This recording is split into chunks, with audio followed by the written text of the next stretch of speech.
There were times I was lost, dark had fear, couldn't see through the rain. In the end it was clear, hit the fan. I was more than one man who was there to lend a hand. Together we'd stand, always had my back, my guardian soldier. Team pulled together, united we conquer. Blessed is he who in the name of charity carry me when I'm weak straight through the valley of darkness. Pitch blackness, the heartless, regardless, fear couldn't part us. Thick and thin, there by my side. At times we collide, but in the end we ride. Thick and thin, there by my side. At times we collide, but in the end we ride. We ride, ride, ride, ride.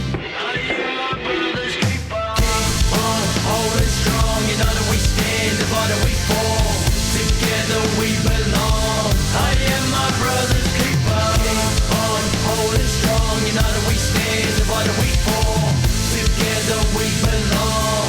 I am my brother's keeper. I am my brother's keeper. I am my brother's keeper. Welcome back, Moto fans. We have got another great show lined up for you today. The first round of the 2025 Penrite ProMX Championship is in the books, and what a way it was to start the season. Before we get into it, today's show is brought to you by Graphics by Aqua, Death Grip Products, Southeast Pools, Wolf Building Compliance, Seaview Carpentry and Maintenance, Kimber Constructions, Works Racing, and the March sponsor of our motocross wall calendars, Civilight Civil Construction. And joining me on the line again tonight to relive some of the key events and talking points from the weekend, More Than Moto AU's Az Minerds. How you going, Az? I'm good, Pete. Yourself? I am fantastic, mate, though I'm running a little bit behind on my photo packages and video packages that I need to get out to riders. So, been under the pump the last couple of days, and I didn't have to drive back home interstate like you. It was a big weekend, and I still need to catch up on some sleep myself, and I've still got a little bit of photos to go through from Sunday. But yeah, it was a big, busy but very fun weekend. Oh, definitely. I think a lot of people don't realise how much work it is after the event for all the content creators and media. Yeah, unfortunately, it's not a matter of just going home. And well, for me this time it was a matter of going home and straight to work. But I pumped out a heap Saturday night, and then as soon as I got home from work yesterday, a few more images went up, and then hopefully have most of it finished tonight. And then I'll actually go into writing some content as well. So yeah, as you know, it's never ending. No, for sure. You got to teach Jay how to get the content out. You know, clean up the photos, add the presets, and upload them while you're driving. Well, we've actually done a little bit of that at Supercross last year, but with a broken arm at the moment, I kept going to throw him a camera to take some pitch shots, but I kept forgetting it was a bit hard with one hand. So yeah, definitely. Yep, that definitely would not help. So, what do you think about the vibe on the weekend? I thought, the first round's always got a bit of a buzz, but to me, like the pit setup this year it seemed bigger again. The privateer pits ran all the way around. It's probably, we had, 6 classes as well as some internationals there, but I thought it was absolutely unreal when I got there on Friday. Yeah, it was amazing. I said before the event, Wonthaggi is a great place to hold the opening round because it just sets up well for the pro pits and then flows around into the privateers. And yeah, just a number of the teams, it just seems like it gets a little bit bigger each year. Number of trucks and the support, like the team, like support teams next to the pro teams. Yeah. And yeah, it really did funnel the whole way back around the back for the privateers. I had a couple of mates who were pretty much right at the end, and it was a decent walk to go around and see them all weekend. Yeah, and the setup, like with the pits along that first run where the factory tents are, like they all look so professional now. Even when you're getting to the support teams or satellite teams, like they've got amazing looking setups. Like they look like the factory teams. You couldn't really tell them apart. Like your Rising Motorsports and Triumph Australia, like the Winter Motorcycles team there, and even stuff like the Ride Red. You've got that whole series of tents in a row where, they all pit together, and it really makes it look awesome. And like you said, it had like a festival vibe. It really does. And yeah, I was sitting there at the track and looking back across the alley, or looking across the start straight, and you've seen the big Triumph banner. You're looking and go, yeah, there's another team, another manufacturer, and they had that big balloon dome they had sitting there. Yes. And then, Honda had the extra shipping container with some fly products and a bike sitting in there. The whole new Monster Yamaha set up. So they got all 3 teams looking uniform with an extra dome tent in there with some products and displays. It was just it's becoming more and more professional each year, more professional looking, and yeah, it was great to see again. And like even the crowds, I thought Saturday was going to be really quiet, and it definitely was quieter than Sunday, but there was still heaps of fans there, heaps of interaction and engagement down that pit alley. It's just awesome to see, riders. I saw riders signing stuff for kids, and kids going around with like 40 signatures on plaques and posters and number plates, and the whole kit and caboodle. So from that perspective, it actually makes for a really great fan experience as well.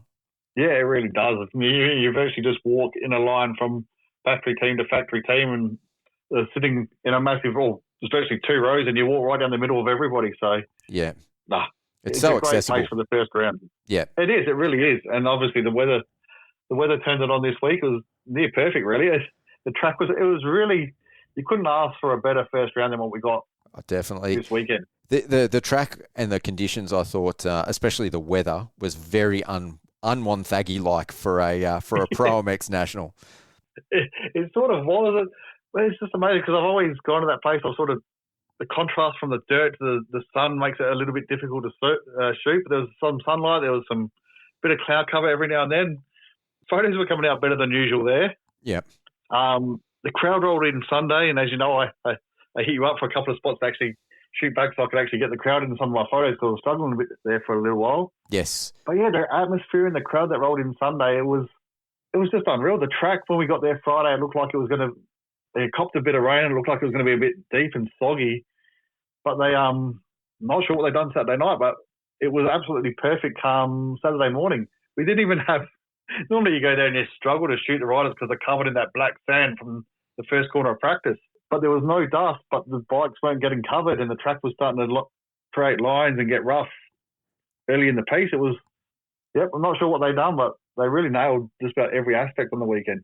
Well, when I got there on Friday and I was I did all my B-roll stuff, so I was getting some track shots and banners flapping in the wind, and obviously they have track walk on Friday. Like, it was ripped so deep, and it was clumpy, like that start straight. I think we spoke about it on Friday afternoon. Yep. It was just crazy. So I hit up Chris Townsend, who's the president of the club, and I said, like, are you guys going to fix that? Because I thought if they leave the start straight like that, it's going to be slot car racing from where the gate drops all the way around that first corner and even beyond. And he said, no, we just did it to air it out because of all the rain they got. I must admit, I was like actually really skeptical. I'm like, once the proverbial cat's out of the bag, you're not putting that back in. Like, how are you going to get that firm again? And but yeah, they had the dozer on it and the tractor, and they tilled it up, and it was surprisingly not deep and surprisingly dry on Saturday morning. So I thought it made for a really, really great racetrack, especially considering they kicked it off with the 85s on Saturday morning. Yeah, I think there was a few worried 85 parents on Friday afternoon, that was for sure. But yeah, it did actually provide for, as we'll talk about, some great racing. It opened up some lines. Yep. Still definitely had some nice big deep rough spots and some deep ruts to draw a few corners. But you could actually choose your rut as you come into the corners. You weren't sort of locked in from a mile out from the corner. Yes. Yeah. So yeah, it made for some good passing and some great racing. I was just about to say that. It actually made for really good passing opportunities and multiple lines, which is not what you always get at Wonthaggi. Like traditionally, especially in the morning, it's like super wet, which they have to do to stop it drying out, especially if they get any sun. And that place is always pretty windy. So yep. All right, as far as the schedule goes, like I already said, we had, I think, six classes? Yeah, 6 classes racing over the weekend, as well as the Oceania Women's Cup. And it was a 2-day format to start off the year, which is a first for this year for quite some time. I must admit, like, I love the idea of the 2-day format races, but I felt like Saturday, like with the actual schedule, with the multiple practices and qualifying, and it almost to me felt like a bit of a wasted day. What did your sort of thoughts on the schedule? Did you like it or not? I came, as we spoke about, I came into the weekend quite sceptical and thought it was going to be a bit dragged out and too long, but I'm not sure what the riders will think. Hopefully we'll get a bit of perspective on that. But from my perspective, it actually worked pretty well, especially for the content and the images that I wanted to get. It sort of gave me time to not rush around so much, get what I needed. I had time to dump some cards and go back out again. So it would have been nice to maybe see the 85s get a little bit more track time, considering how much time there was, and have their practice and qualifying split up like every other class, which might have put an extra 15 minutes on a day, which finished reasonably early on Saturday anyway. But apart from that, I actually quite enjoyed the format. I didn't mind it at all. Yeah, I won't say that I hated it.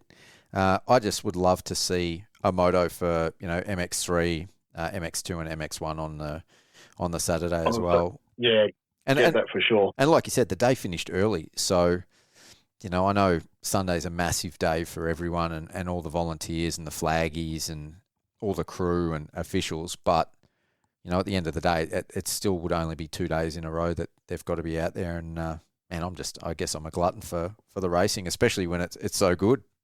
Yeah, especially when we've got the talent and the depth of field in all the classes this year. It would have been, especially getting an extra moto early in the year would have been good to see. Yeah. I guess at the same time, when you got that many riders on the track, there probably was a bit of track work to do on Saturday Arvo to make sure it was right again for Sunday for racing as well. Yeah, true. So I guess that might have played a bit of a factor into it. Yeah, and again, it just turned out that the weather was perfect, but it is Wonthaggi, so yeah, the organisers don't know what's going to happen in advance. So if they got rain or inclement weather, then obviously there's going to be a lot of track work. So I think they have to factor that into the schedule.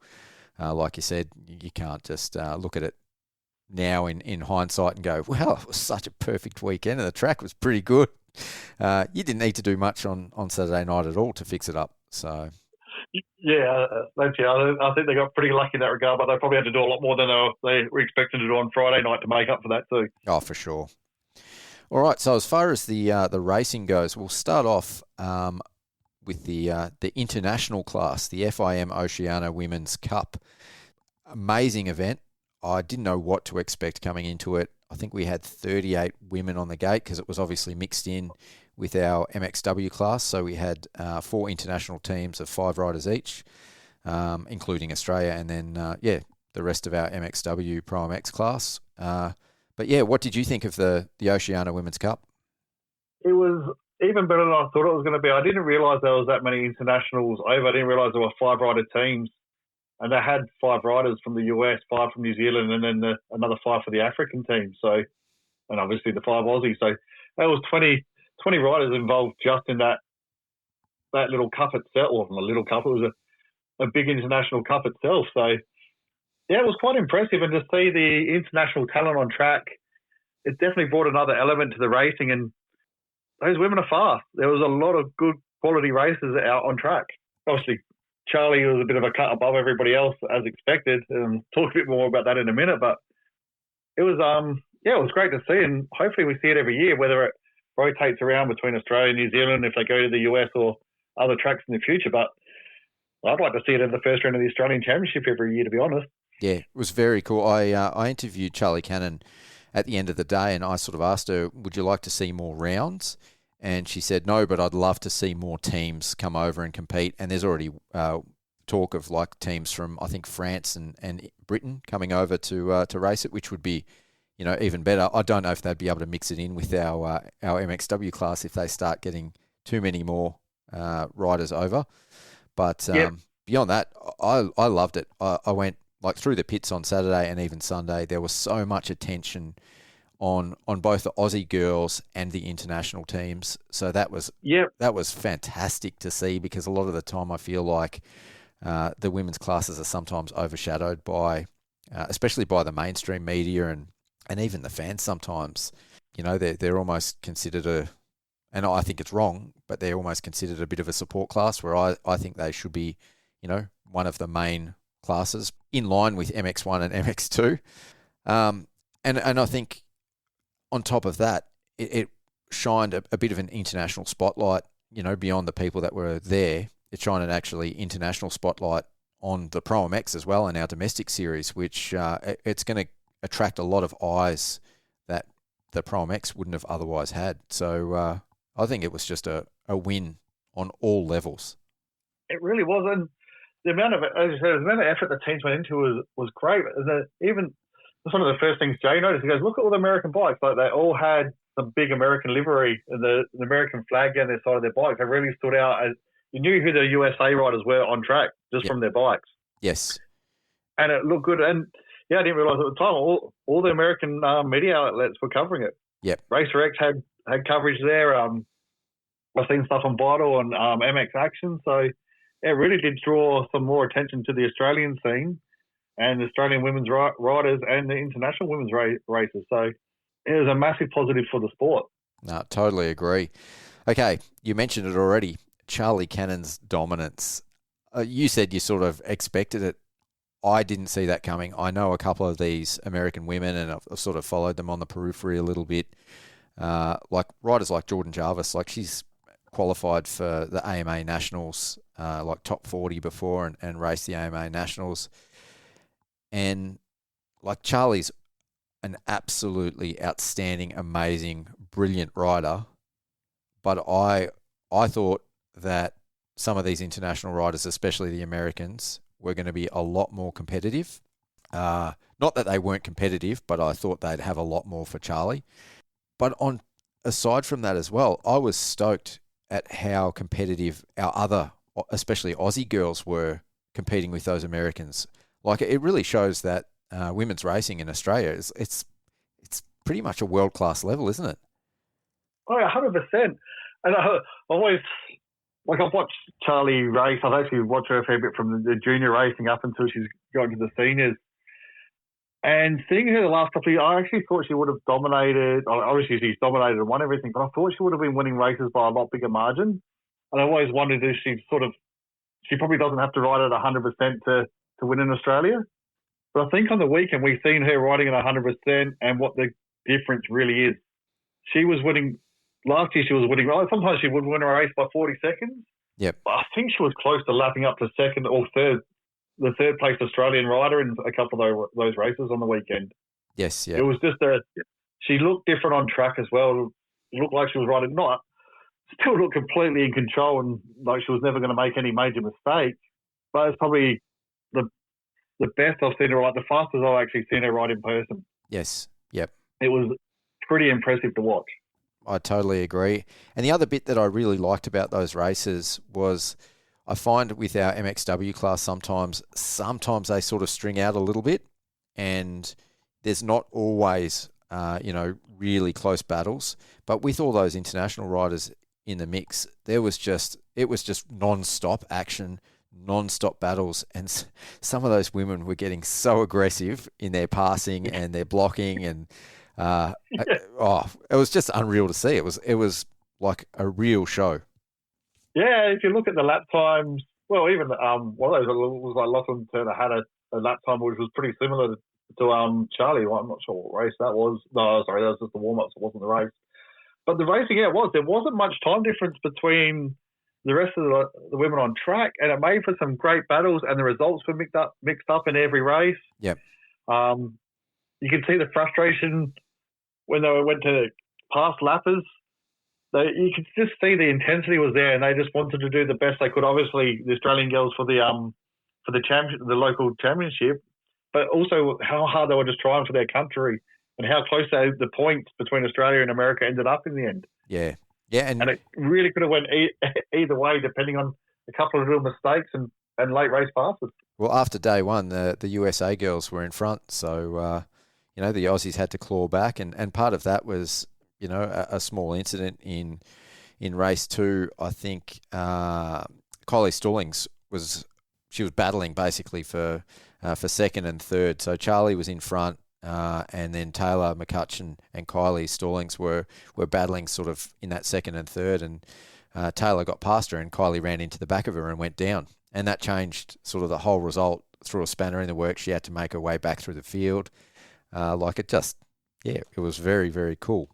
I think she might have went down even twice in that race because I reckon she had a fair gap in second by herself, and she went past me at the back, and I think just crashed in the quarter by herself, which let Taylor catch up to her, and then they battled for a while because I think she had a nice clear gap in second spot, and then she went down just before the tabletop before coming into the big sweeper. because I went to take a photo of her coming back over the jump and she just disappeared. Yep. And by the time she got back up on the bike, the battle was on for. Actually, no, Taylor actually had to still make up a little bit of room to catch her, and then they battled for a few laps. Yeah, it was just very, very cool to see. It really was. So before we started recording, you actually pointed out something really interesting just when we were looking over the points. So they actually awarded points in the domestic series to all of the riders, including the internationals. So for some of our Australian contenders, prospects, it kind of throws a bit of a spanner in the works. Like you said, Taylor Thompson is second in the points behind Charlie Cannon. But because of the way that they've scored the points with the international riders getting points as well, she's 17 points behind where, ostensibly after a normal weekend, she'd probably only be sort of 6 points behind. So, that's going to be interesting. Do you reckon that's the best way to score it? I'm not sure. I guess it might encourage some of the Americans or New Zealand girls maybe to come out and do a couple of extra rounds. I'm not sure if that's feasible or possible in any sort of way, but I guess they entered the round, so I guess they have to be scored. But it sort of has thrown a bit of a spanner in the works in terms of points, hasn't it? Yeah. I think Taylor Thompson and McCutcheon are only separated by 1 point still, so it probably might not have made too much of a difference there. But they definitely lost a lot of extra points to Charlie. And even someone like Maddie Simpson, she had a bit of bad luck and a couple of crashes throughout the day. But having all those extra riders between them has probably really thrown her back. She's 30 points down after the first round. Yeah. Where that could have easily just been, a 10-point gap. Yeah. Not that it's going to be easy to catch Charlie anyway, but it's certainly going to make a difference. Yeah, I almost think, like looking at the results, the championship standings at the moment, I almost feel like they should be scored separately. So if you're doing more than one round of the domestic championship, then you score domestic points and then go into the ProMX like leaderboard. And if you're obviously competing in the Oceania Women's Cup, you're one of those teams, then they can be scored separately, probably based on all of the women or just the races that are involved in that championship. Yeah, something I guess they might look at for future events. Maybe we get lucky and some of them will come back to race in Australia again, maybe later in the year, but it's probably unlikely. Yeah, it'd be great to see, and like you said, maybe if they had a good experience at Wonthaggi, it happens. So, or maybe we see them back in future years. That would be fantastic. Yeah, it'd definitely be. I'm sure after coming to Australia, there'll be a lot of people that wouldn't mind coming back, and it'd be a good little series to do. I know, especially if they could find the support. It could be a nice little 5 or 6 round championship that they could fly over in and out of Australia just to do. Yeah, and we've said it before. One of the things I think that the women's class it would be fantastic to have is full of gates.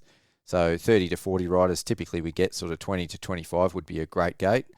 Getting closer to 40 with a few internationals in there, it could only be good for the class, only be good for the sport, and it would really elevate our riders as well. We've seen what it's done in the Supercross and, even the ProMX occasionally when we get international riders over. It just makes all of our domestic riders have to lift. So it's fantastic. Yeah, it was. It was a great event. All right, let's move on to the big dogs, the MX1 class. So little bit of controversy. I guess Moto 1 sort of went the way that we expected with Kyle Webster and Jed Beaton well out in front. But were there any surprises for you in Moto 1? No, not really. I think finishing results, it was a little bit, but not too much. But I think, we're all expecting, especially at that track, Jed and Kyle to get out front and run away. Obviously, Kyle got the start and he just ran away. Jed made I think he went from about 9th to 3rd or something on that first lap. He just carved his way through the field. It was actually really good to watch. But once they were 1 and 2 there, they were gone. Yep. And I don't think there was anybody who really had their pace. We've seen Crawford and Waters unfortunately get tangled up with each other early in the race because Crawford had some really good speed, but I still don't think he would have had enough to latch onto the back of those two and chase them around Wonthaggi. Yeah, well, I'm actually just looking at the Moto 1 lap times. So Jed Beaton, who finished second, was still a minute in front of Maximus Purvis, who was third. And their lap times, the fastest lap was for Jed was a second and a half faster than Maximus, and Kyle's was over 2 seconds faster, 2.2 seconds. So they're definitely a cut above. Yeah, I think that track exaggerates it a little bit. I think when we go to Appin, that might I could still easily say those two running 1 and 2 clearly, but I can't see him being 2 seconds a lap quicker there. Purvis was especially, it was very impressive in that first moto. He sort of worked his way up into third as well, and was probably clearly the third best rider on the track in that moto. Yep. So yeah, he caught and passed Clout, and Clout stayed with him. But yeah, Purvis just slowly pulled away. And Wilson Todd was also, I walked past him on Saturday morning and just said he's ready to go. He's like, I think he was still recovering from the injuries from last year, but that first moto, he finished fifth and he looked solid. I think he surprised himself. Yeah. Yeah. No, it's, I mean, what is he, a 3-4 time MX2 champion? I don't think you can ever sort of count him out. He's definitely no slouch on a dirt bike, but yeah, I think that was a better than expected result considering, you know, the scale of his injuries and the time that he's had off. Oh, for sure, yeah, he rode. I didn't see the second moto, but from what I've seen from the first moto, he looked it looked as good as he did at the start of last season, to be honest. So yeah. So yeah, he would have to been happy with that ride. I haven't verified it, but I heard from one of the New Zealanders that I know that Maximus Purvis is apparently fairly banged up and still carrying some pretty, the residual effects of some pretty significant injuries. So, yeah, I mean, if that's the case, the performance that he put on, you know, I think he's only going to get better as each round kicks on, and you would expect it at Appin, which is a clay track, which is, you know, traditionally what they race over in New Zealand. He could actually be super strong there. Yeah, I actually seen a post as I was driving over on the weekend that saying, yeah, he was suffering from a bit of a nasty injury. So yeah, that first ride was even more impressive. I guess with the track getting rougher in the second moto, might have hindered him a little bit more, but definitely impressive in that first moto. Yeah, and obviously cloudy as well, like fourth, strong for him. Again, I think he surprised himself a little bit. I interviewed Cloudy at the end of the day as well, and he still says that they've still got some stuff to fine tune on the bike, but you know, to end up on the box at the end of the day, I think for him was a very pleasant surprise, and it's a great start to his championship campaign. And now moving into Appin, that's his home track. So I think that's only going to bode well for him as well. I think that's all the likes of Clout and Crawford needed to do on the weekend was have a result like they did. Cloudy's was a perfect result for him. I think it was 4-4 on the podium. Yep. Didn't lose too many points, and it will go into Appin, and he could turn around and win at Appin. There's no reason Luke couldn't win there. Yeah, 100%. So yeah, it was sort of the start of the season we probably expected. Yep. Yeah, obviously, Paul Cole race didn't go to plan in race 2, but which is probably really going to set this season up to be a lot different than last year. Yeah, a bit of a nail biter, I think. So what is he? Let's have a quick look. 25, so 22 points. So he's already 22 points behind. Yep. So which is a fair whack to lose at the start of it, but yeah, plenty of races to go. But yeah, it's a fair whack to lose at the start of the year. And I think there was a lot of riders on the weekend that all had one moto where it cost them a fair bit of points. Yep. So I think Beaton's pretty well done exactly what he needed to do, going 1-2, virtually maximising his points while everybody else had one good and bad ride. Yes. Yeah. And I mean, from a championship perspective, so 7 more rounds, 2 races per round that score 25 points for first, 22nd, 22 points for second. That leaves 42 points up for grabs for Webster if he was to go on, you know, and I'm not saying he's going to, but if he was to win every race he can still make up 42 points on Jed if Jed finished second in every race. So it's still possible. Like that one bad result hasn't ruled out, but it's going to be a big task. And we spoke about it on the preview show, and I feel like it's how it played out.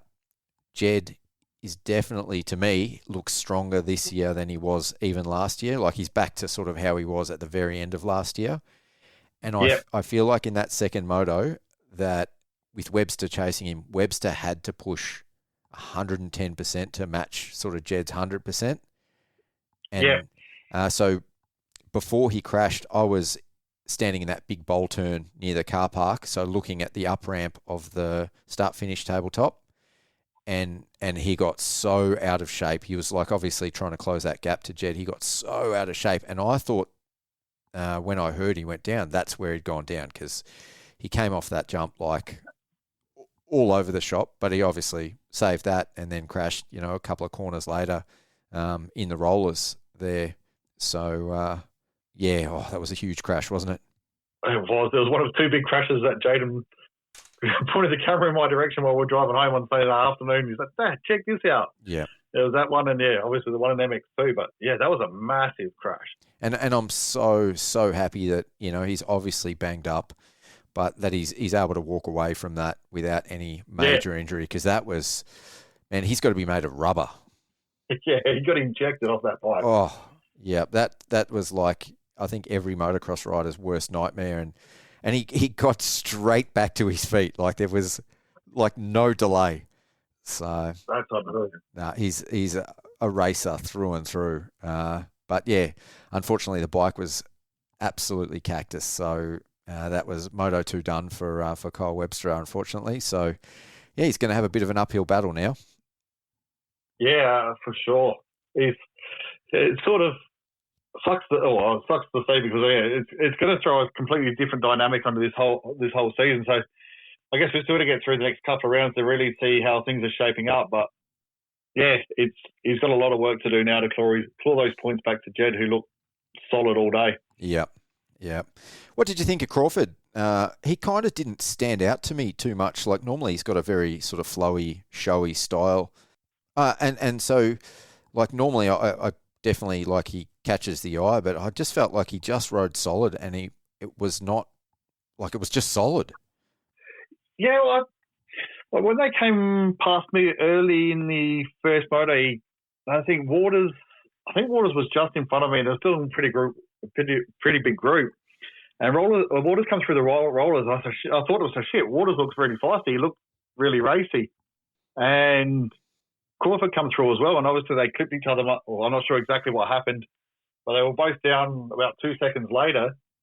And I thought when Crawford got up, he actually pushed, because he came from a long way back and got back up to, I think he might have passed Wilson Todd on the last lap or got really close to him. And he come from a long, long way back, because by the time he got up, and it was early in the race, he was pretty well buried, so he had to catch the likes of Gibbs, past Duffy, Rogers, Watson. He didn't quite get Wilson Todd in the end. I think, going by this, he was 2 seconds behind him. Okay, yep. So I thought he actually looked really solid in the first one. I haven't seen the second moto, unfortunately, yet. I was going to watch that this evening. But going to the fact that he finished second, but if you're looking at the lap times, he was pretty much on par with Gibbs, Clout, Waters. The best of the rest. All doing, their best laps were all the 154s, which was a good 4 seconds off of what Beaton was doing. Yep. No, a good solid start to him. And again, I think once we hit the clay tracks, like he could be in the mix as well. Yeah, I think Crawford, he's pretty decent. He's obviously ridden a fair bit of stand-up in Queensland as well. I think Wonthaggi is just a track where Jed and Kyle logged a lot of laps. And that first race, I haven't been out to a Wonthaggi training session and seen those two ride on the same track, but I reckon that's what it looked like. Pretty much. Yep. Webb was in front, Beaton was just slowly reeling him in, and they just put their lap in after lap. Whereas everybody else there looked like they're working their butts off just to finish where they did. So I keep saying it. I think when we get to Appin this weekend, it will give us a better feel of where everybody's actually in comparison to Jed and Kyle. Yes. And we'll be able to see if anybody's actually going to be able to challenge them for this year's championship, which hopefully we will. Hopefully it's just not a 2-horse race every round. And we've seen it last year. There was rounds where Cloudy and Crawford were up front, and other rounds as well. So yeah, I don't think it will just be a whitewash. No, I agree, and I hope that's the case because it'd be amazing to see a few other riders in the mix. Speaking of other riders, so we saw the return of Regan Duffy. Fantastic. He exceeded my expectations. Obviously, we know he's got all the talent in the world, but his last comeback sort of didn't go to plan so well, and he wasn't back, to his former self that we saw that time. But I thought for his first ProMX race back, he was impressive. Yeah, he was, and it was solid. He was on the pace of all the guys, or like all the rest of the top guys in that first moto. He was pretty much, I think, just behind or just in front of Gibbs the whole race. So he was solid in that one, and he looked good on the bike, and you could see how he could throughout the year just keep improving on that and just work his way back up to being a podium contender. Yep. And I mean, from lap times in that first moto, his lap time was the 6th best lap time. So he's got the speed. Just going to be consistency and more time on the bike. Yeah, for sure. Yeah, I think Waters' results don't show what he was capable of. Yep. As I said, when he went past early in that first race, he looked like he was going to be on it. And on a mission. I've spoken to a few people that said he was, throughout training, he was looking really good. And yeah, it looked like he was going to be. He looked real feisty and racy, but I think he hit the ground hard in that crash because he got back up. He slowly circulated around, went back into the pit, then got back going again. But yeah, he finished, I think, 2 laps down. And obviously in the second moto, he's come up and got a 5th place finish. So, and he was probably pretty sore from the first one. So I've got a feeling we'll see a fair bit out of Wilson Todd this year. Sorry, you said Wilson Todd. You meaning Todd Waters? Todd Waters, yes. Yep. Get those two Todds mixed up all the time. And then, Kurt Gibbs, I think last year he done the same at Wonthaggi. He didn't look great in the first moto, then bounced back in the second moto and was as good as anybody. Yeah. And, in the first moto, he was just behind. I think he was in front of Duffy, Rogers and Watson at one point, and the 2 privateers and Duffy both got him. But he turned around in the second moto. He must have figured something out and finished 3rd. So I think we'll see. Hopefully, I don't see too much of that out of Gibbs this year, but I can see him easily running 3rd to 5th at any race at any given time. Yeah, Gibbs is going to Gibbs. That's he's kind of sitting where we expected, 5th overall. I think there was no real surprises there, other than he's got bursts of speed now and then. Yeah, I think he has. Gibbs is something I've actually seen him race all the way. He was an SA boy originally and watched him come out from juniors into seniors. And when he first came into the seniors, he was a rocket ship. He was pretty loose and had a few big moments, but he's always got the speed. But obviously, being one of the elder riders now, he's a more consistent rider. The outright speed's definitely within him. He's always had some crazy speed. He's got it there. Yep. So Jack Simpson, back from the US, from racing GNCCs, back racing motocross for the Winter Motorcycles Triumph Australia race team. What do you think of Jack? Again, solid. Probably not, the speed that he wanted. Didn't have the weekend that he wanted. I spoke to him after, so lots to work on. But he still seemed pretty positive that he knew what he had to do and what it was going to take to get there. Yeah, I wasn't sure what to expect coming in the weekend. I know he's as quick as anything in the desert on those big open wide tracks. Like converting back to motocross isn't always the easiest thing to do. I thought he might have been a little bit further up. I thought he might have been just around that top 10 or just outside the top 10. Yep. But when you actually look through that list of riders and you see who is in that top 10 it's and just stacked. outside of it, it is stacked. There's a lot of fast riders and there's a couple of really good privateers that have come into the season who I thought would do better than people were expecting. I think, I can see him improving. I'm sure he'd be more than pumped if he could probably get around back to that top 10 mark.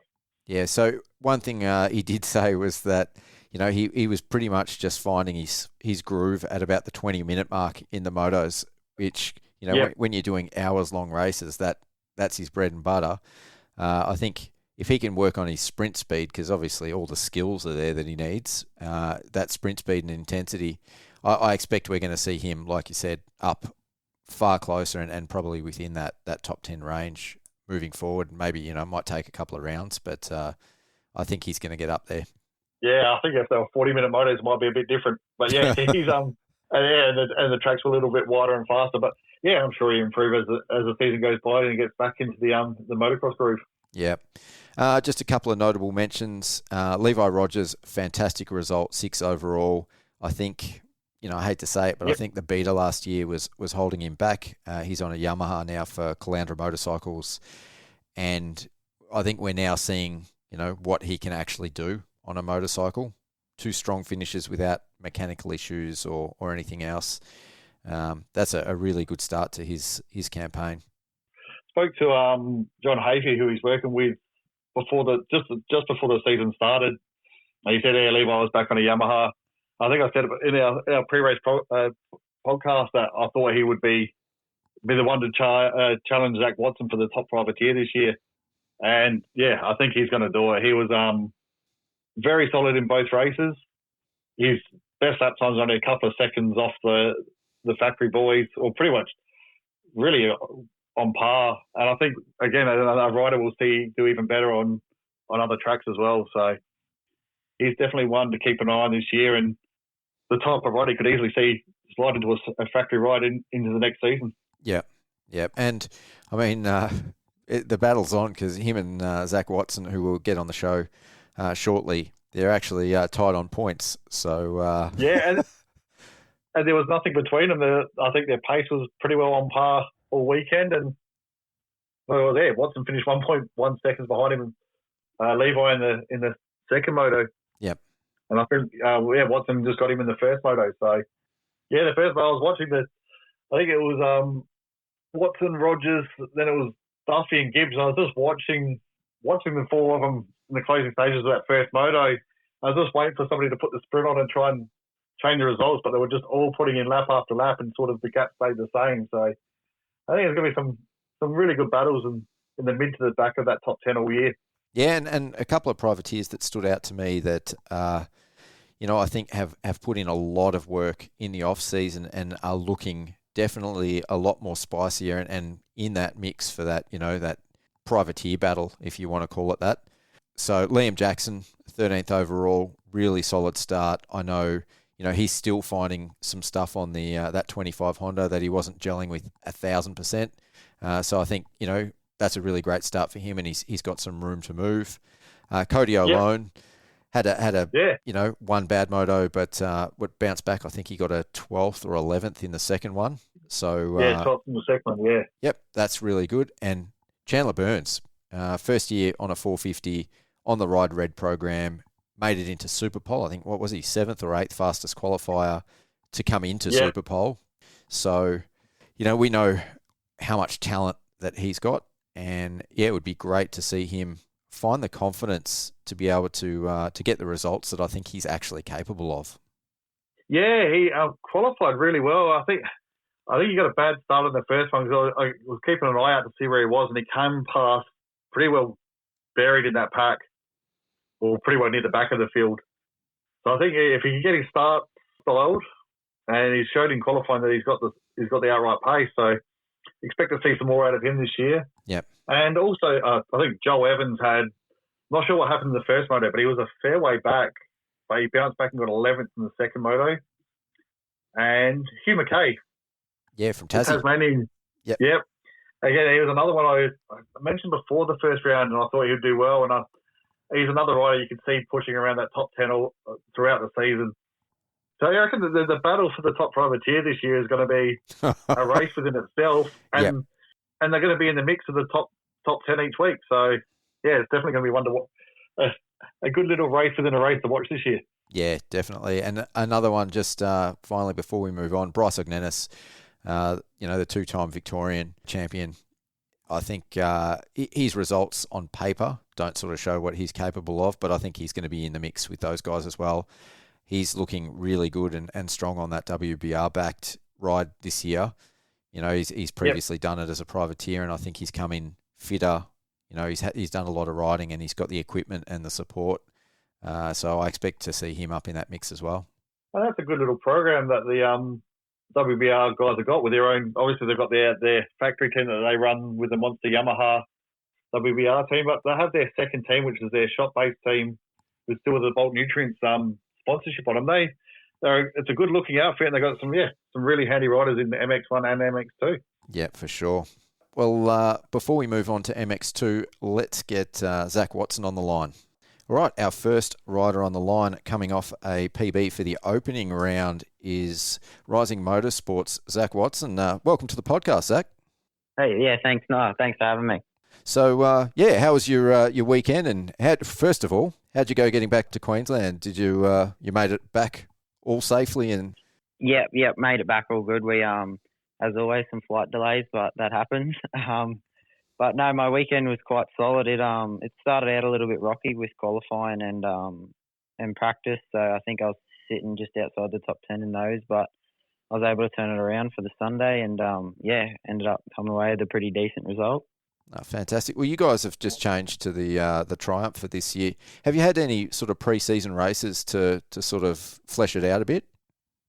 Yeah, we actually I trained with Ford Dale and that, and we all come down for the Vic State titles at Wonthaggi a couple of weeks ago. So it was really good to get down and do that and sort of learn the track a little bit more than we get to. So how much time had you had on the bike before you came down for the Vics?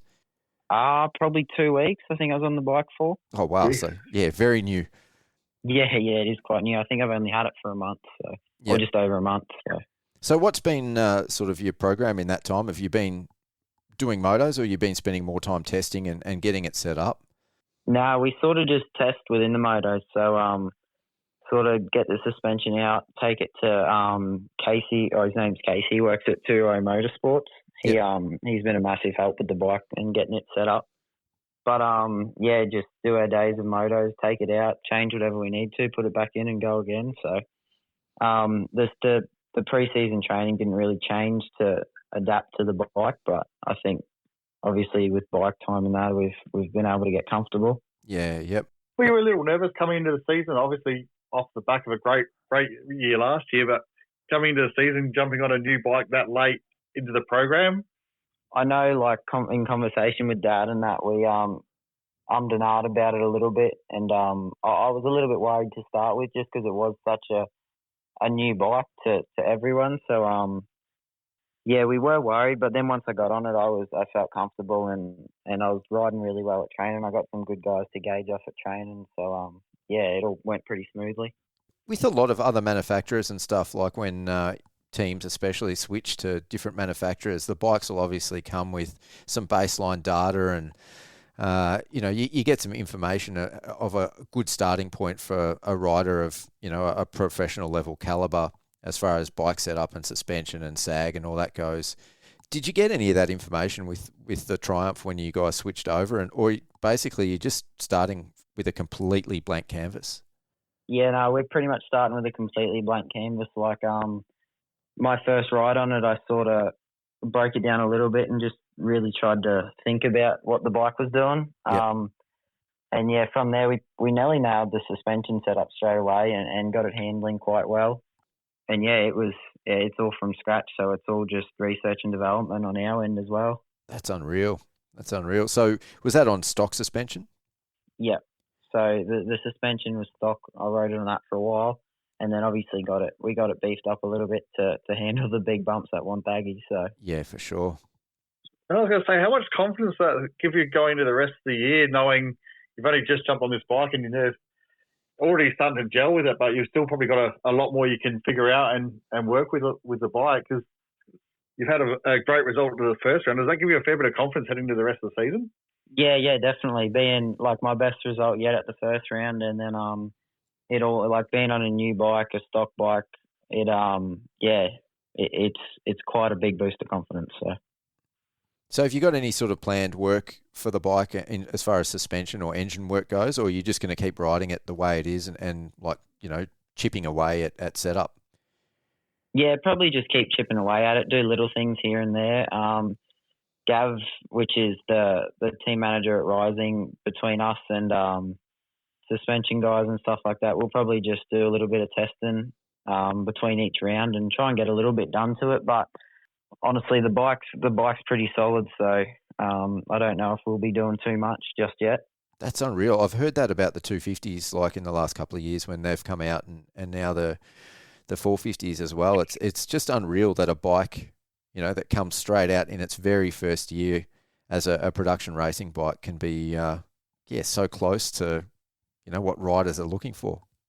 Yeah, it is. It's unreal. I think Australia got real lucky with the Triumph being, I think we're the first ones to race it even in like a competitive series. So, it's pretty cool. Yeah, I heard that Phil Nicoletti was actually talking to Triumph a lot in the US. There was a chance that he might actually come over here to test it. So that would have been cool to see. But I think we've got a few. Yeah, we've got a few of you boys out there now on the Triumph. So they're good to see out there.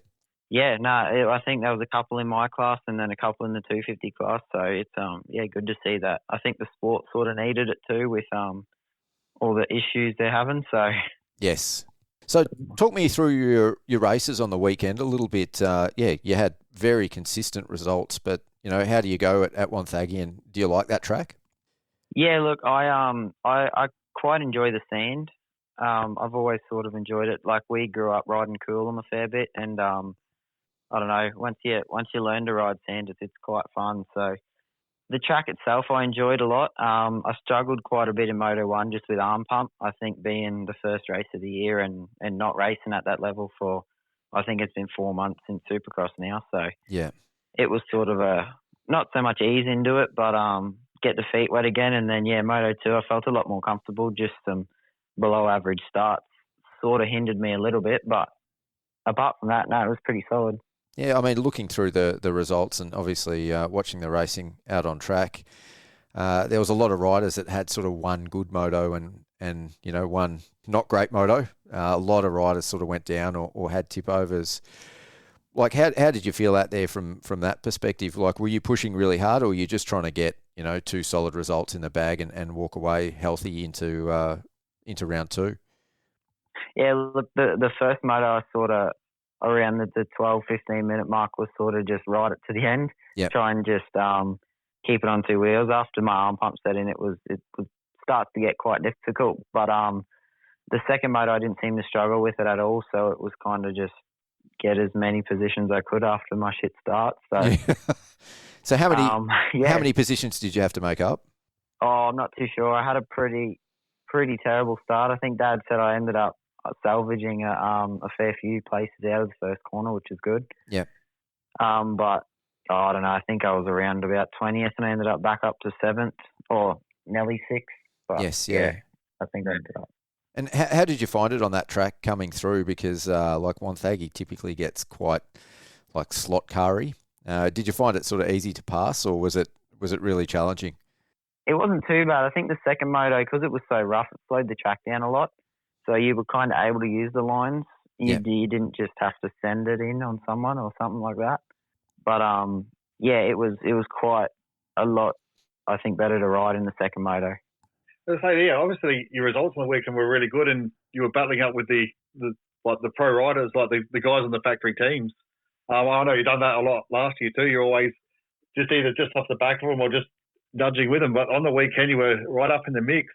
Do you feel like that's where you need to get to this year, to sort of step up and be constantly trying to beat some of these factory riders? I know that the Team Union's got a great setup and they look like a factory team and everything as well, but these guys you're racing against are full-time factory racers, and you're right on the cusp of it. Yeah, definitely. I've been sort of right on their back end for a couple of years now, or 2 years now. So if I can consistently start beating those guys, I'll be pretty happy. So we've been working really hard this year. I have I train with Luke Clout and Kurt Gibbs, and those boys they're so great to train with. So I think between that and some solid races where I do actually get to mix it up with them, I think it'll do me a whole world of good. So yeah, I think that first race you held off Gibbsy and Duffy at near the end of the race as well. So it must have felt good to be able to hold off those caliber riders And yeah, it's good that you actually get to train with someone like Gibbsy who's got a world of experience and has run up front in that class. Yeah, definitely. I know I struggled a little bit last year being with them. I got quite, not nervous, but sort of started the ride tight, just knowing who they were. Yep. But yeah, this year, I don't know, I felt a lot more comfortable in that position this year. So Starting to feel like you belong with those boys. yeah, exactly. Yeah. That's good. In terms of your program, Zach, like it looks like a factory outfit. The way that they have the truck, the pit tent, and the bikes rolled out, everything, the whole package. Like Mel and Gav do a fantastic job. What do they actually provide for you as part of the program? So it's like obviously transport and all that sort of stuff. We've got some amazing sponsors this year, which they managed to put together with We're Lusty and like Sam from Fourth and Fifth, and I know they've put quite a good program together, and they just kind of look after us on race day and race bikes and all that sort of stuff. So do they provide you with like practice bikes, or you have to get your own practice bike? We take care of our practice stuff, but yeah, anything on race day they take care of. So if I can ask, is your dad your mechanic? Yeah, dad mechanics for me. Yeah, fantastic. With the results that you were getting last year, like I know me and Az have said it on the podcast before, and it's definitely the consensus that you're the next in line for a factory ride. Have any of the factory teams come sniffing around at any point? No, not really. They like I've obviously spoken to a few of them. Like I had a bit of support from Yariv in, I think it was 2023. Yeah. Which was it was quite good, but yeah, not for a full-time factory ride. So yeah, I think you've got a pretty good deal where you are anyway. For me, it would take probably a fair bit for you to switch it up.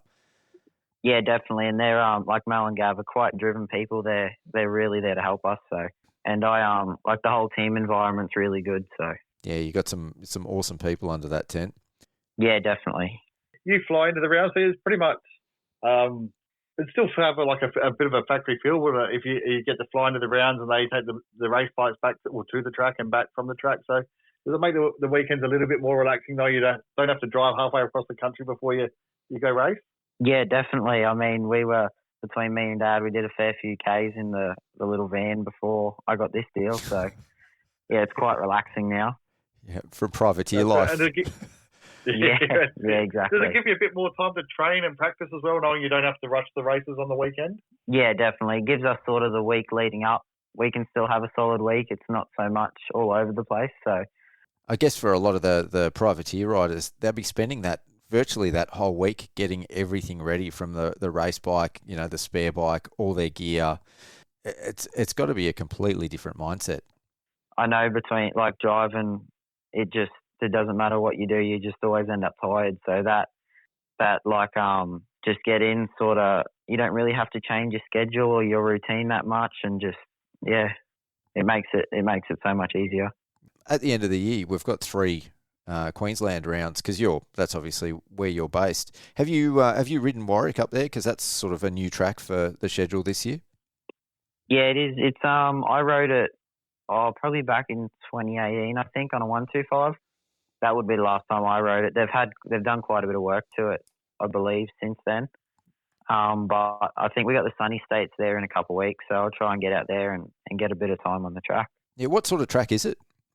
I think the boys ran a paddle tire out there, so I think it's a softer dirt. Oh yeah. But yeah, honestly, I think I'm not too sure. Cool. I look forward to seeing it. It'd be good to see another sort of quasi sand or softer track on the circuit rather than a clay track, which is typically what we get up Queensland way. Yeah, definitely. Yeah. So a couple of years ago, you spent some time in the US. How was that experience, and is that sort of something that you're looking to get back to at some point? Yeah, the US was amazing. It was a real sort of eye opener, like for the speed and not so much the speed, but the caliper of how many riders can do that speed. Yeah. Like over here, we've got, I'd say, 10 to 15 guys that are sort of within 5-10 seconds, whereas over there was like 40 guys within 8 seconds of each other or 7 seconds of each other, which was pretty crazy. Yeah, that's insane. So, But yeah, what did you actually do over there? So, did you race a couple of nationals? yeah. So last year I went over. I just did the one national. I raced at Hangtown last year. Yep. Which was sick. The track was awesome, and yeah, the whole experience was pretty awesome. Yeah, so you're looking to get back there at some stage? Yeah, I think so. I would like to do a few national rounds, possibly this year. Yep. We haven't looked into it too much, but I would like to. When you're doing those rounds, are you doing those out of pocket yourself, or do you have some support to do them? Or was it just you and your dad flying over and go racing? I had some support last year. So actually the guy I work for, I do a day a week of dogging and that for a guy he owns a crane company. He actually paid for me to go and race over there last year. He's quite into racing himself, and his two young boys race, so that was pretty cool. Oh, that's awesome, isn't it? It's great to have that type of opportunity and get to do it so early in your career as well. Yeah, definitely. And so, towards the end of this year, I assume you're going to be racing Supercross again as well? Yeah, that's the plan. Oh, fantastic. How did you go last year? With Supercross with the team, and what were your sort of thoughts on the championship? Because it seems to be getting bigger and better every year. We're riding, closer to full scale tracks. Yeah, how'd you go, and what were your thoughts? Yeah, I had a pretty solid year. It was my first full year of Supercross, and then obviously the team's first year, I think, with a 450 rider in it. So it was like the tracks and that itself. Most of the venues were pretty cool. I know Adelaide struggled a little bit being such a tight space. Yeah. But I mean, they obviously did the best they could with what they were given. But yeah, I had a pretty solid year. I think I was 11th or 10th overall. I'm not quite sure if I'm right, but yeah. It's all good. The listeners can go check that for themselves. Yeah. Yeah. Now, do you sort of prefer moto or Supercross? Like, do you have a favourite, and is there one that you gel with better? Oh, I actually enjoy Supercross. It's quite fun. I haven't done much of it, so I'm looking at hopefully stepping that up a bit this year and being competitive in it. Do you have any places to train in that in Queensland where you can actually get out and get prepared for Supercross? I know that's one of the hardest things for privateers around the country to step into Supercross is just finding places to train and get set up for. Yeah, Ford's actually got two. I think we had two Supercross tracks last year we were on. There's a few around. Like I know, I think Dan McCoy does some stuff, and he may have one. And then obviously there's Nathan Crawford at OO Elite. I'm not sure where they ride, but I would say he's got a few because I think he had a fair few boys that were racing it. So I think there is a couple, but you obviously just got to know the right people. Yeah, that's the hardest part, isn't it? Trying to get onto the tracks to get that training and experience in. Yeah, no, the struggle's real when you can't really find a track to get on. Yeah, I see. At least you got Ford in your corner helping you out, so that's good. Yeah, definitely. Yeah, Ford's amazing. He's I've been with him for a couple of years now, and I can't really fault him. So he's got a really good crew there with I think Cody O'Lone and Luke Zielinski as well. They train with him, don't they? I know Cody was doing a bit. I'm not too sure right now, but I'm pretty sure Luke's on his own. Oh, yep. I'm not quite too sure what Luke does, but yeah. Yeah. Speaking of privateer life, Luke's always posting, looking for places to ride midweek, and he was doing that through Supercross. So, it's definitely challenging for privateers. We've had more and more Supercross tracks pop up down here, certainly last year. So we've got a few more options for you blokes. Yeah, definitely. Yeah, it's I think it's getting better. I think as the sport, like the Supercross, starts to get back up and running again, it'll sort of come into its own. Yeah, and more riders. Like there's so many riders now doing it compared to like the numbers last year were fantastic. So with that demand, it's actually viable for property owners and even guys that run outdoor tracks to start building Supercross tracks for you guys to train on. Yeah, exactly. Yeah, I think it should be. I think the next couple of years will be really good for it. I know you got a good bloke in Ford Dale looking after you because I've known him for a while as well and watched his career, and he certainly can ride a bike. I watched him a little bit. I think his sort of career come to a bit of an end when I started, but I've heard some pretty cool things about him. Yeah, he was pretty much one of the quickest guys in the country coming up, and I think just a little bit of bad luck with injuries, but I see most of his career and he's one talented rider. Yeah. Yeah. Thanks heaps for coming on and having a chat with us, Zach. It's been a pleasure. I think I interviewed you after MX Farm last year, and it was really good to have you on and catch up again. Yeah, no, definitely. Thanks for having me. I really enjoyed it. All right, the MX2 class. Well, the man we thought would win ended up winning, but it wasn't like the perfect weekend or an uneventful weekend for him. Brodie Connolly goes 1-1, but dude, have you seen the video? I did. It was one of the two videos that Jay showed me on the way home, and even when I seen it, I didn't get a good clean look at it until today. Damn, that was brutal. Oh, I don't know how he got away with that the way he has. I'm glad he has. Obviously, yes. We don't want to see him injured, but that could have been so much worse. Oh, it's just it's almost like now that we know he's okay. It was almost comedic, like when you when you watch it, like the way his feet just flip straight up in the air, and but like I was out on track, and I didn't even know that it happened. Like I didn't register the change in positions, or I don't even know if I haven't gone back and watched it again, so I don't even know if he lost first. Obviously, Brodie went down, and then Ryder Kingsford comes in and sweeps his feet out from underneath him, and then somehow they both get back on the bike and end up going 1-2. 1-2. That's what I was trying to understand, because I've seen the crash, and then I looked at the results. I was like, well, they've both gone 1-2. I looked at the crash again, and I seen looks like Byron Dennis comes in at the end of it and goes down trying to miss it both. So, I don't know exactly how it all unfolded, but it was a lot going on. Oh. But he walked away from the weekend with a 1-1. Yep.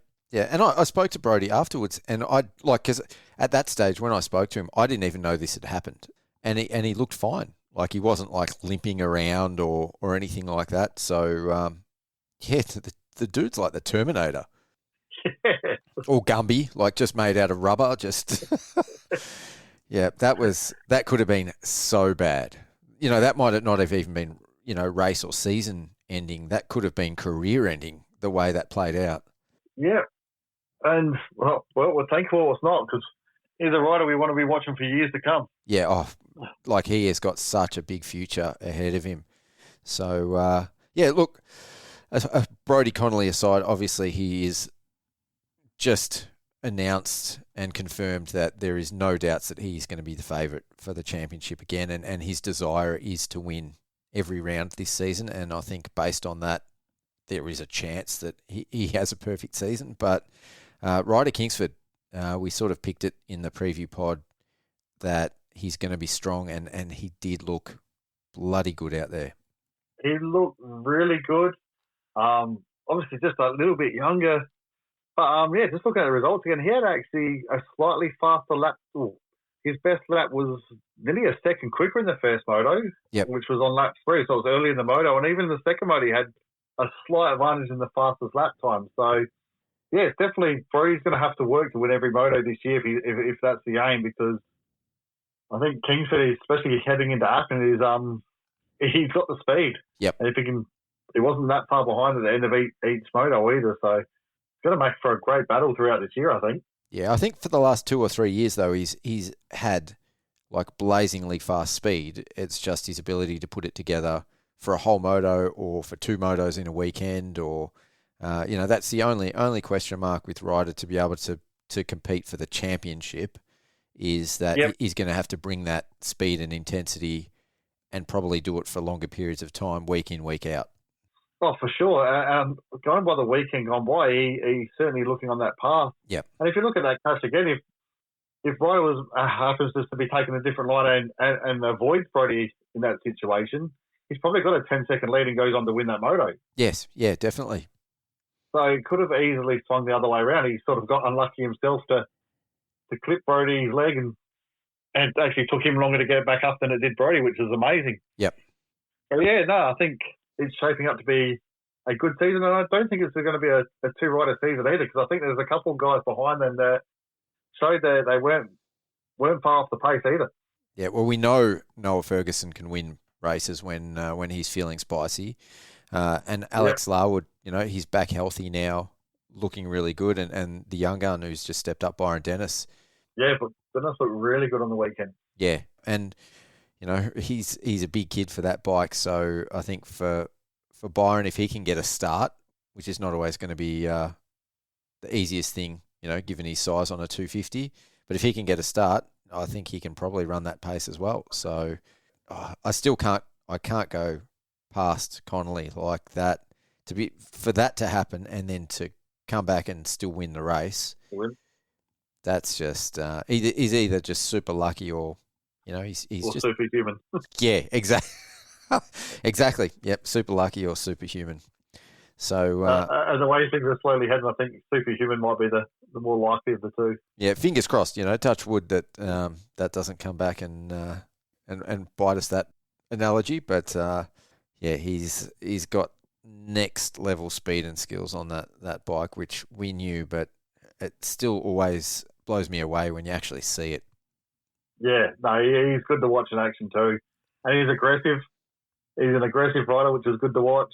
Yep.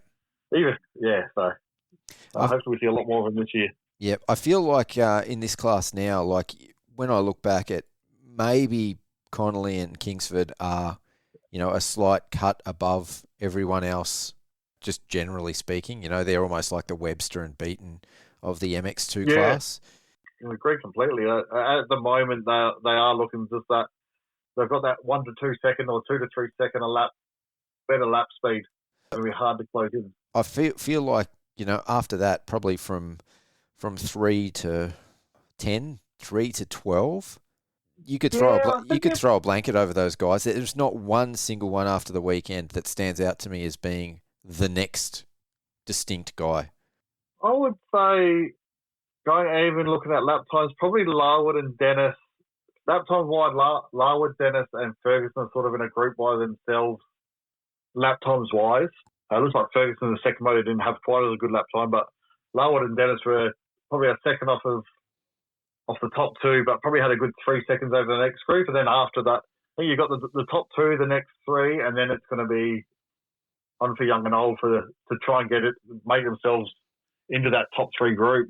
Yeah, but great class, great racing.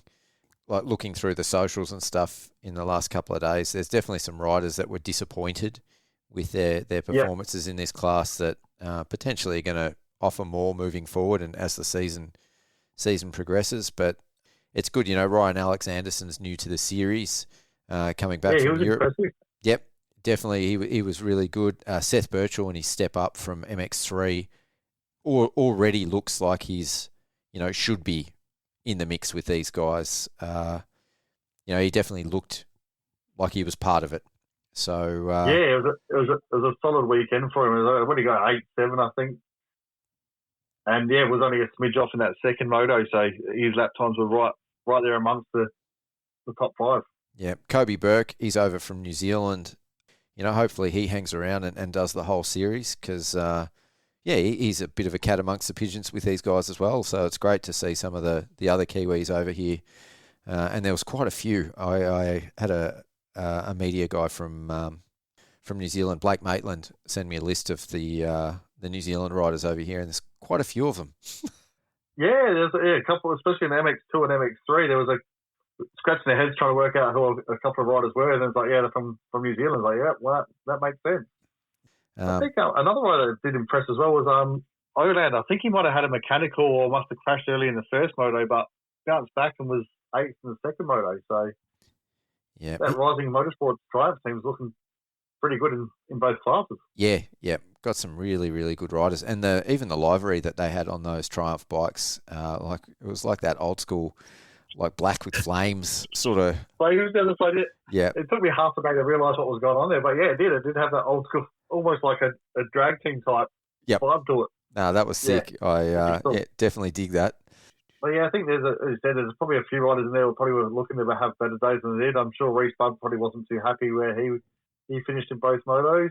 Yeah. And also Jace Costa, he's another guy who's got the speed to run up front, and he was probably a lot further back than he would have liked to be on the weekend. And Haruki as well, Haruki Yokoyama. He had a couple of cracking starts. Got some photos with him in that first corner with Connolly and Kingsford and Ferguson. They're all sort of next to each other. So I think he's got the speed to be further up than 16th, which was his overall position. So I think we seen it with him last year. There'll be a couple of rounds where he really gels with the track, and he'll be able to run up front. I think Gilman last year had a really good moto.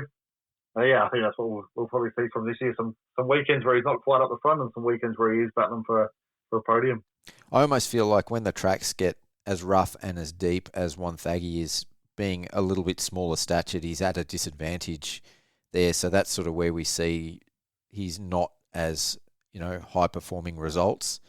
And I think that's sort of part of his issue with Supercross as well. He's an amazing, fantastic rider, but to be manhandling a bike when you've got massive braking bumps that are like Supercross whoops, like we see at Wonthaggi at the end of the weekend after a ProMX, it's got to be harder for him than some of the bigger riders. Yeah, there's some good individual efforts there. I think Deacon Pace, who sort of come out of nowhere last year, well, not out of nowhere, but sort of made his name known in MX3 at Horsham last year. He got 13th in his first MX2 race, which was a decent effort.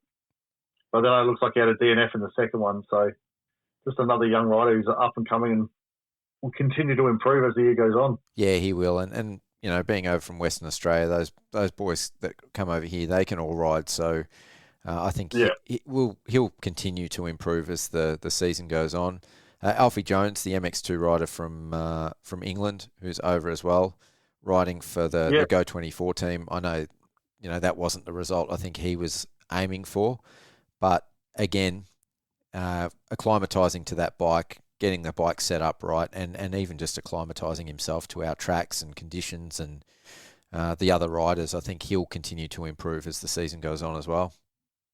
Yeah, for sure. Yeah, rock up to Australia and head into Wonthaggi for your first race is not the easiest thing to do in the world. Yeah, well, he did the Vicks there on a bone stock Cowie with stock suspension, and that track was just it's the roughest Wonthaggi I've ever seen. So it was crazy rough, like way rougher than on the weekend. So yeah, man, it's he'll get that dialed in, and then he'll be in the mix as well. Well, MX2 class is always a good one to watch. Yeah. All right, the MX3 class. So all 78 of them. How insane was this? Just a couple of riders decided. I think the numbers ended up being quite a bit lower than the original 70 odd that were entered. I think looking at qualifying times, I think they ended up being about 33 to 35 maybe in each qualifying session. Yeah, that makes sense. I spoke to one of the officials in the morning, and he said they were down 5 riders. So from whatever the entries were, so you're probably right. Looks like 34 and 33 in the qualifying, and then I think a few didn't stick around and do the non-qualifiers race in the afternoon, or probably a couple of injuries. So I think that race only ended up having about 30 riders in it, or maybe a few less. Yeah, probably just a few less, probably 25, I reckon. It was still a big gate for a non-qualifier race. It was. Just looking at 18 plus the DNF. So, 19 out of all the riders, only 19. I guess there's a lot of people, especially if you're in the state, probably decided to pack up and start heading home instead of travelling late Sunday. So, yeah, look, I've got a bit of an opinion on that because I saw a few riders do it last year, and it actually really disappoints me when you see riders do that, because for most of them, I think the idea is that they want to be in that mix, and then the guys that they're competing against at the next round, the ones that qualify obviously get 2 motos experience, all going well, so that gap is there. They've got that experience of riding on a ProMX national spec track, and for the guys that don't qualify, the ones that do the non-qualifiers race, also they at least get 1 full moto experience racing on that track. So you might as well stay around and get that experience. Yeah. Well, how can you go home and not do that race and then expect to turn up at the next round and qualify or have made drastic improvements over these other guys that have actually got that under their belt? It's I would love to see and would definitely support the MX3 riders to be doing that. I think that's it blows my mind to put all that effort in, the time and effort in, and then just leave when they don't qualify. But hey, it's not me out there. And Yeah, I'm just a guy with a microphone, so I've got a platform to voice my opinion. yeah, I was myself as a mini dad. I'd be making, or not making, you can't force a kid to go out and ride, obviously, but yeah, I'd be encouraging them to stay around and do the race. I guess sometimes in some situations, depending if you've got to get back to work and you're missing a day's pay because you're not there, and if you leave on time, it's going to be the difference between earning some wage the next day. It can make a bit of difference to a few people, but Of course. yeah, for the most part, if you're going to be there, yeah, why not hang around and actually get that experience and do the race? Yeah. Put that commitment in and make it happen. So Make it worthwhile. as far as the results go, the rumoured, hefty expense that Yamaha paid for Kai Woods, well, they obviously saw something in Kai, and he delivered. He delivered on his investment. Yeah, I haven't heard any rumours about the pay or anything like that, or the sign on or whatever. Maybe may or may not be going on, but no, whatever it is, he certainly rode well all weekend, and Strode was the one to beat. Yeah, He win both motos, and yeah, done everything and more than Yamaha would have been asking for him. yeah. Well, I heard it was a 6-figure signing contract, so more than some of the more established contenders in the higher classes like the MX2 and MX1 class. So I think it's great, but at the same time, there's got to be a lot of pressure that comes with that as well. Yeah, I didn't realise there was anything like that. I'm going to have to put some word on the street and see what I can come up with during the week and find out, see if I can get an exact figure on it. But yeah, hey, all to him if he's able to make that type of money at that age. But yeah, as you said, with money comes pressure, and it definitely looks like he's been able to handle it going by the first round results. And it's good to see that we're going to see another class with it's going to have more than one or two riders who are going to compete throughout the year. I think as much as Kai and Kay were the two standouts, it is the class where riders will develop really quickly, and a lot of them will come into their own. It could just a matter of a week or two, and then results could really change. So really looking forward to seeing how this plays out throughout the year. Yeah, it's not lost on me again, though, that we've got one Yamaha and one Honda guy that seem to be, definitely at the pointy end, clearly at the pointy end of the class. I was actually thinking that on the weekend. Pretty much every race, well, apart from the second MX1 race, come down to a battle between a Honda and a Yamaha. Yeah, it'd be nice to see a few other colours in the rainbow in there occasionally.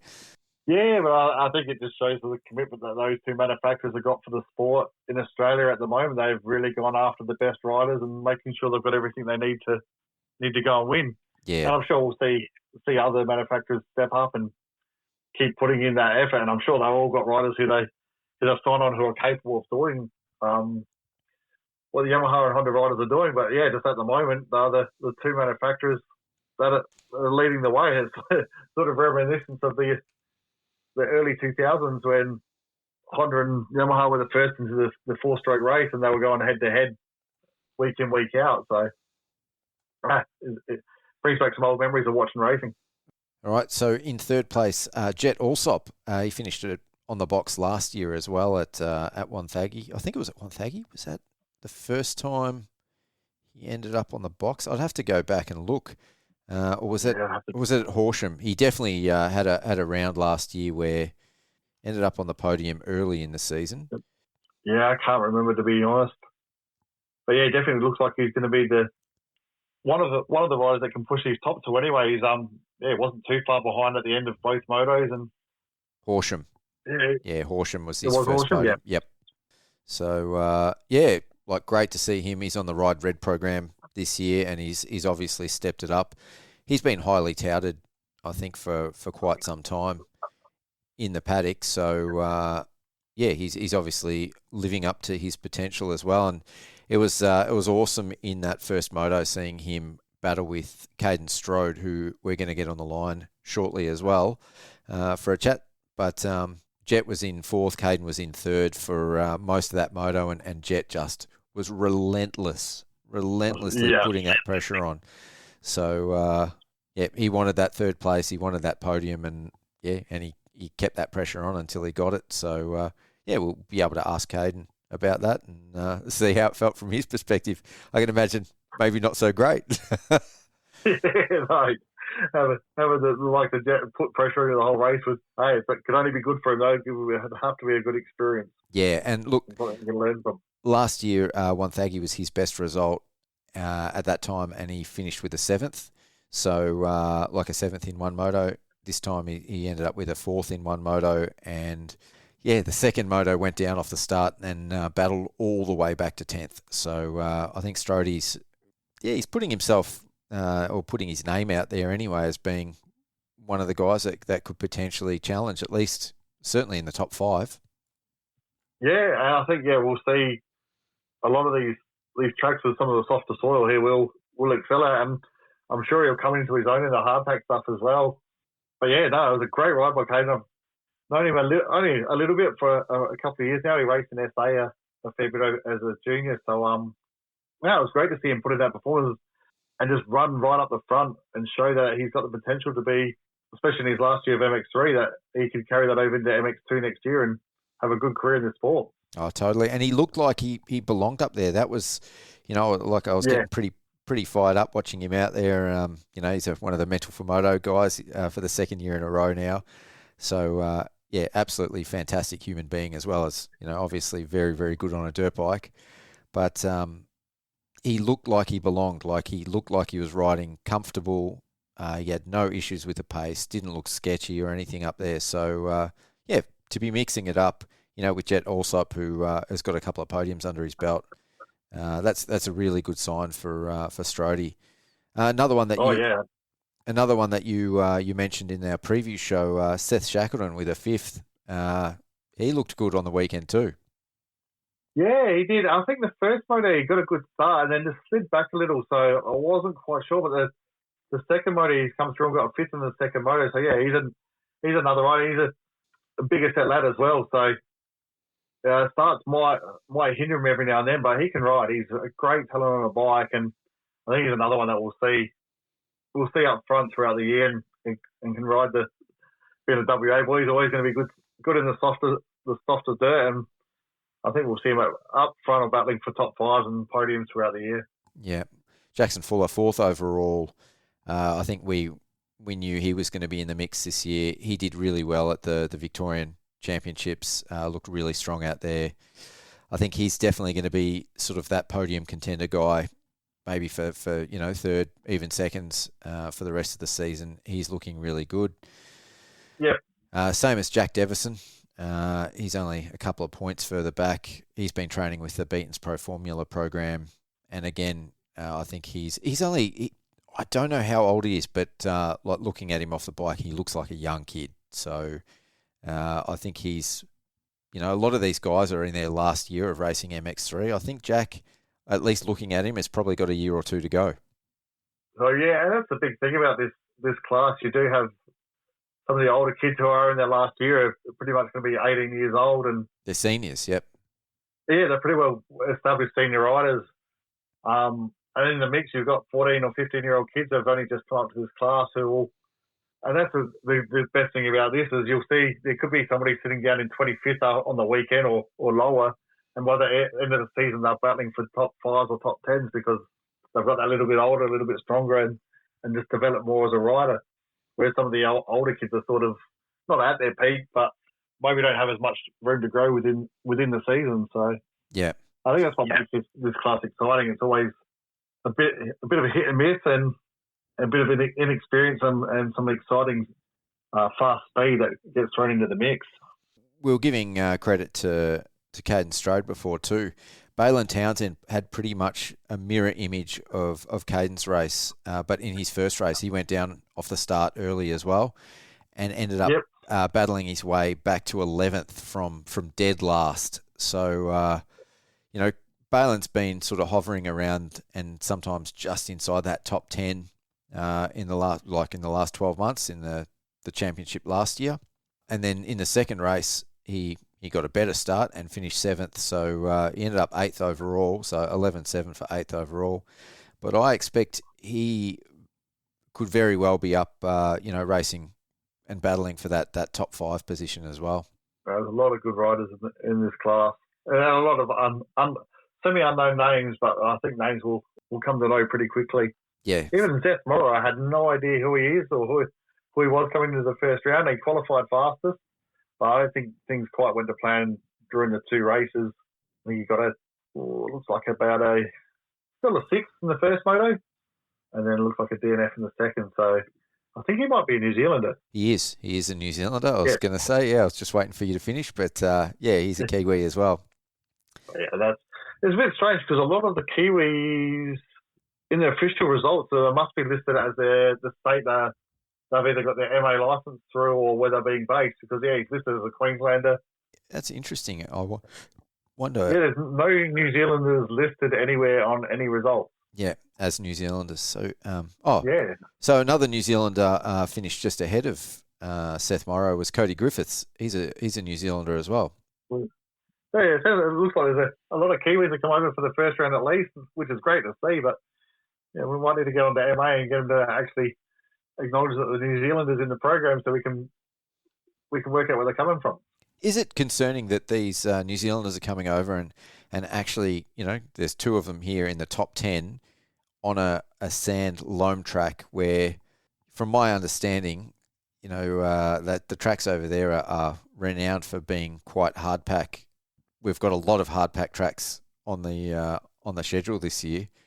If these guys guys hang around, they might put a bit of a dent in some of our established Aussie riders. I've got some contacts in New Zealand. I might have to give a bit of a shout out and find out who all these riders are and how many more are coming across, because they're certainly going to mix things up a bit. Yeah, Brody Collins is a Victorian. Well, we're going to claim him. We're going to claim him anyway. Yeah, he lives here in Wonthaggi, so he's an Aussie now. I've said it. I've actually said it so many times. Like when I talk about collectively about Australian riders, I've included Brodie Connolly in that mix. So, yeah. Did you notice looking at the round points for this? Like there is so many riders tied on points. I think from 8th up to 1st, you've got riders with quite a lot of points. But after that, they were really results really are all over the place. So from 9th to 18th, you've got 6 point difference. I think we'll see a lot of that class. And yeah, you're right. The top 2 or 3 are probably going to be the top 3. Probably most rounds. Obviously, there's a few riders just below that will mix it up a little bit. But yeah, after that, once you get past that top 8, it's going to be a real mixed bag of who has a good weekend and who doesn't. Yeah. Yeah, and I think it's in this class, especially sort of as we get back towards the sort of 8th, 9th and 10th, it's going to be a real battle for these riders, I think, to establish themselves as consistent top 10 guys, which is obviously in this class we know they're the results that are key to actually having a good result at the end of the championship, because it's pretty volatile. There's riders that'll make mistakes or be impatient and maybe have tip overs. So, the key to this class is consistency. And I think it's going to be hard. There's so much talent in here that it's going to be a real battle for a lot of these guys to actually establish themselves as a top 10 rider. Yeah, and virtually, you need to, for the guys who are in their last year or second to last year, they're trying to establish themselves as one of the top 3 to 5 riders at the very least, if they want to be able to pick up some type of support or contract for the next year.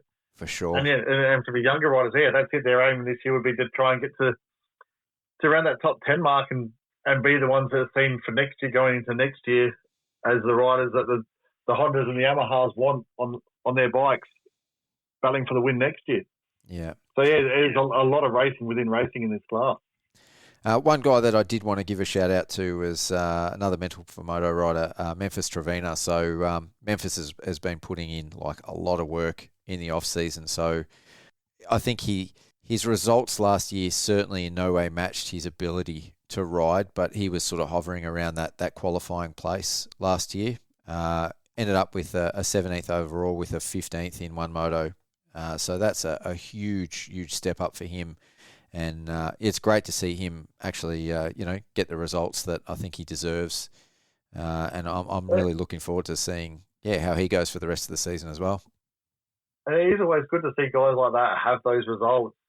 And I had a couple, one guy from SA, like, wasn't anywhere near a top 10, but qualified for Kai Little. He qualified for his first. He went to every round last year, raced every single non-qualifiers race last year. Yep. He's right up the Go 24 team. I think he's in his last year of juniors this year. But yeah, he qualified for his first one on the weekend, and to see the smile and to see how happy him and both his dad were just to make that next step. And that's sort of what it's all about. You qualify for your first final, and then from there you work towards getting towards that top 10 by your final year. And yeah, it's good to see these kids take that next step, and especially the ones who've been working, the guys like Memphis, the guys like the Kai Littles who've been doing it for years and years, and just make that next step and start to get that recognition. I actually think that Kai might be a little bit younger. I think he might still have at least a year left in this class. Yeah, he might do. He might have one more year after this year. I should know because I see him week in, week out. But it's either his last or his second to last. Oh, no, in MX3, no, he's got a good 3 years left. Yeah, he's young. I think his last year as actual junior rider, as in... Oh, yes. 15.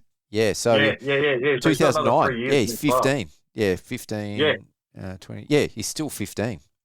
Yep. Yeah, he's got plenty of time, yeah. So, yeah, to be able to crack your first, making the top 40 while you're still as a junior rider is a big achievement in itself. Oh, it's massive. And another one that was in there too, the guy I speak to a bit, and ex-85 Australian Supercross champion, Cooper Ford. He was out there on his 125. Yes, yeah. He got listed here as a 250, but he was the only one who qualified on a 125, and he put in an unreal effort just to be out there and compete against the 250s on what is a pretty heavy track that takes a fair bit of power out of these bikes. So we spent a bit of time watching him, and you could just see he was a great rider. He'd come into corners as quick as anybody, but yeah, just trying to get the same pull on a 125 compared to a 250 on a track like that. Yep. It's not easy. No, you need the torque at Wonthaggi with that loam. It's like you said, it's heavy loam. It's not. Yeah. It often gets called a sand track, but it's not sand. It's it's way denser and thicker and stickier than sand. Yeah, definitely a tall task for a 125. Yeah, to get, especially to qualify when the track is, it wasn't too deep, obviously, but to make the top 40 with over 70 riders there on a 125 was a great effort for a rider who's in his first year in that class as well. Do you know what happened to Cooper Rowe? Because yeah, he looked really, really fast out there. I got some sick photos of him actually, but his results were way down. He's obviously racing for that Go 24 team. Yeah, I can honestly not say I'm not sure what happened to him in the motors because yeah, the same. I seen him during qualifying. I think he was 6th in group and looked really good on the bike. So yeah, I'm really not sure what happened in the two motos. Oh, damn it. For him to be that far down, I'm not sure if he crashed or...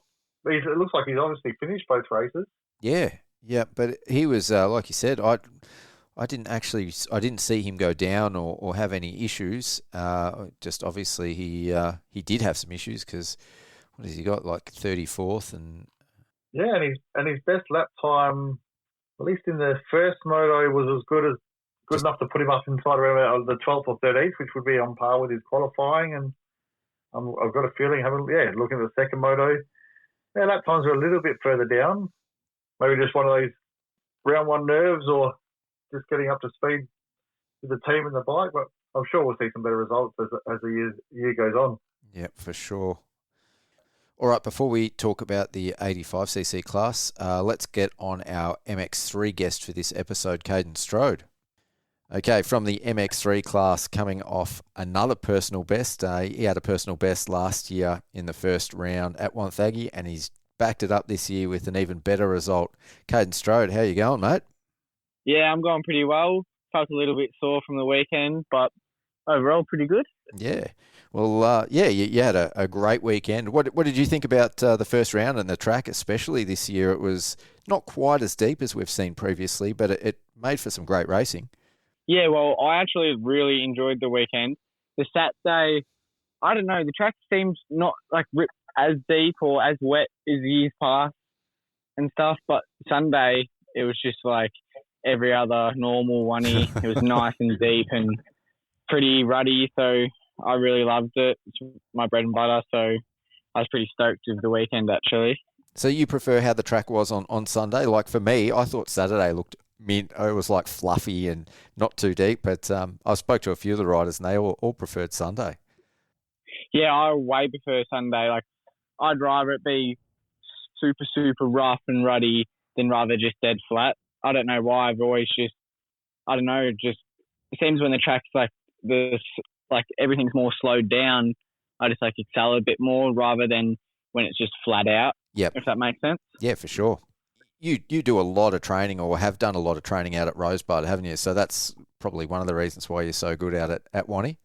Yeah, well, basically all my junior career, I'd like ride there on the weekends or on the Wednesday when they did the twilight. I know I used to even train with Jay Oates there during the week and stuff on like a Tuesday. So I've like grew up riding Rosebud basically since I started. So yeah, just the tougher and sandier conditions is like what I'm like used to.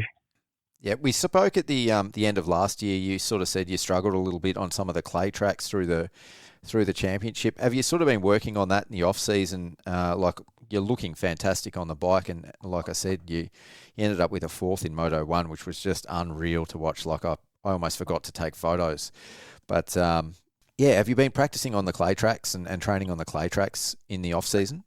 Well, yeah, because I do got to admit the clay tracks are my weakness, and that's what I struggle with the most, to be honest. Like, let's be honest. And well, this year I've been training like the whole program with Ross Beaton, his Beaton Pro Formula program that he does, and we have been riding a fair bit at PBI. So we've been riding there a bit, and then a few other tracks that he's got up his sleeve. We've been riding in there, the more hard pack tracks as well. So trying to get all my like time in as much as I can, and just progress as much as I can to try to better myself. Yeah, I haven't been to Appin before, but from what I've seen, it looks like the dirt is fairly similar to PBI. Obviously, it probably gets a bit deeper for a national. Have you raced up there, and is that sort of a fair comparison?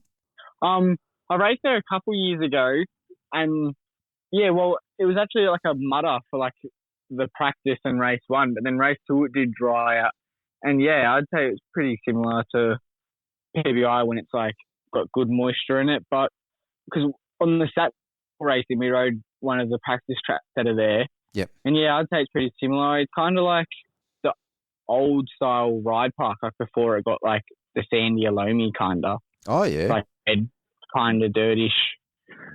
I don't know. I really kind of forgot, but I just remember it being pretty ruddy and hard packed.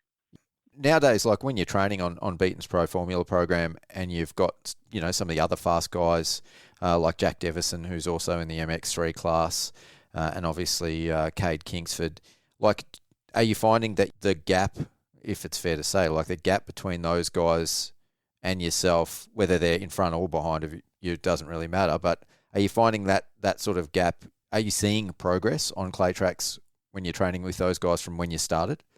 Well, it really depends because, like, some days, like, I have a good day and they might have not as good of a day, so then the gap's, like, a bit closer, or they have a really good day and I don't have it as good of a day. But, yeah, ever since I started training the hard pack tracks more, slowly been building and building, so the gap is getting a little bit shorter and shorter, but it's, like, kind of hard to say because you do your own thing, because I, like, see their qualifying time, but I don't see their moto time because I only see my moto time just from the pit board, if that makes sense. Yeah, of course.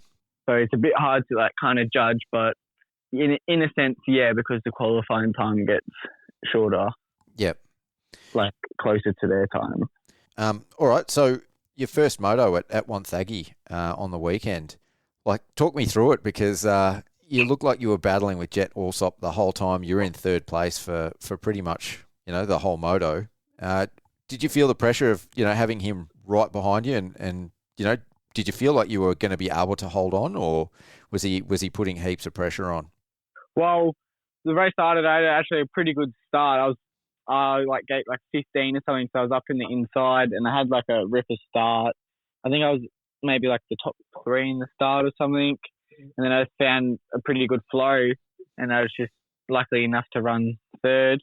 But yeah, he had his pressure on, and I knew he was there and felt the pressure and stuff. But like, I don't know if it was my arms blowing up or I got a little bit tired, like halfway through, not halfway, a bit after halfway, and then I started to make a few little mistakes, and he got by, and then took me like half a lap to like kind of reset.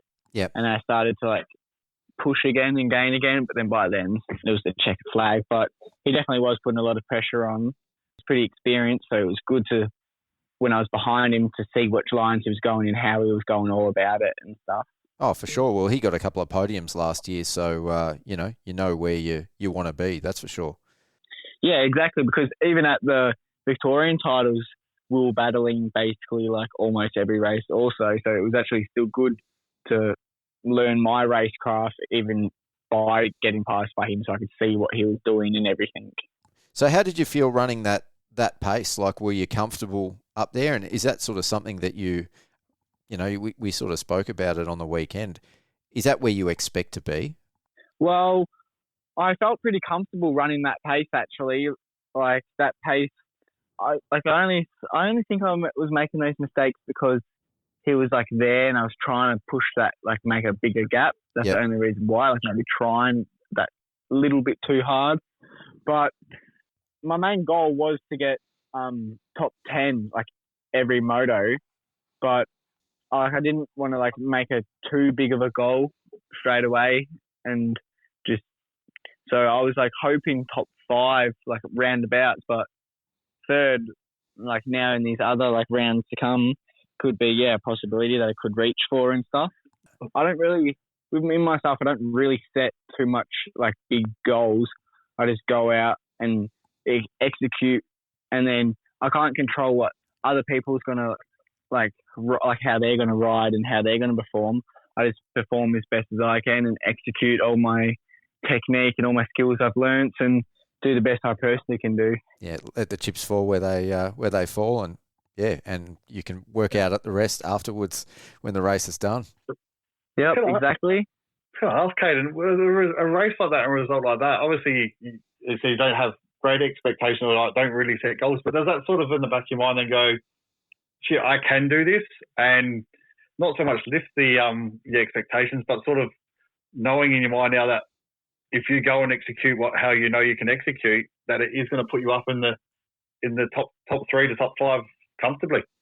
Yeah, exactly. I just got to just make sure you can believe and change your mindset. It's a big mindset thing. Say, I am one of these guys and I can do this, and just execute all my stuff. And then so I can put these goals so I know I can be in this top 5 or top 3 if I keep hitting my marks and doing the best I personally can do. Yeah, so it pretty much cements that you know you've got the skills to run with all these guys. Yeah, exactly. And I just you got to believe, because it's all a confidence thing, I reckon. Because on the Saturday, I didn't have as good of a qualifying, but then I changed my mindset and I was like, okay, I can do this. And then I just actually execute all my plan, and then that's where you are the top 5 or top 3, whatever it is for the day. No, that was unreal to watch, man. Like I said, I was getting so excited. So you obviously crashed off the start in Moto 2, but tell me what happened, because I didn't see it. To be honest, I had a bit of a shocking start. Like, I was like mid-pack or something, and it was kind of like a dominoes effect, like, because there was a pile up and then other people like crashed because they jammed on the brakes. And then as I was got onto my knees to get up, there was this rider and he clipped me from behind, and my pants, obviously took out my legs. My pants got caught in his foot peg. So I kind of got dragged for a couple meters. It was actually pretty funny when I watched it on the film. But then, I don't know, I got caught in his foot peg and I'm just laying down there yelling at him, telling him to stop. But then he didn't even know what was going on. And then he figured out I was there and he was trying to bloody kick me off his bike. I was just getting kicked while I was on the floor. It was pretty funny. But then the flaggies came running over and legit grabbed me by my pants and ripped me off. And then I tried to find my bike and get going again. And then I was being a bloody goon. I crashed because I hit this massive soft spot in that same lap. But other than that, got up and did the best I could. Yep, that was like just an epic ride. I wasn't anticipating you to come back that much, because when you came past me, I think on the first lap, you would have been, I don't know, what were you in, like 38th or something like that?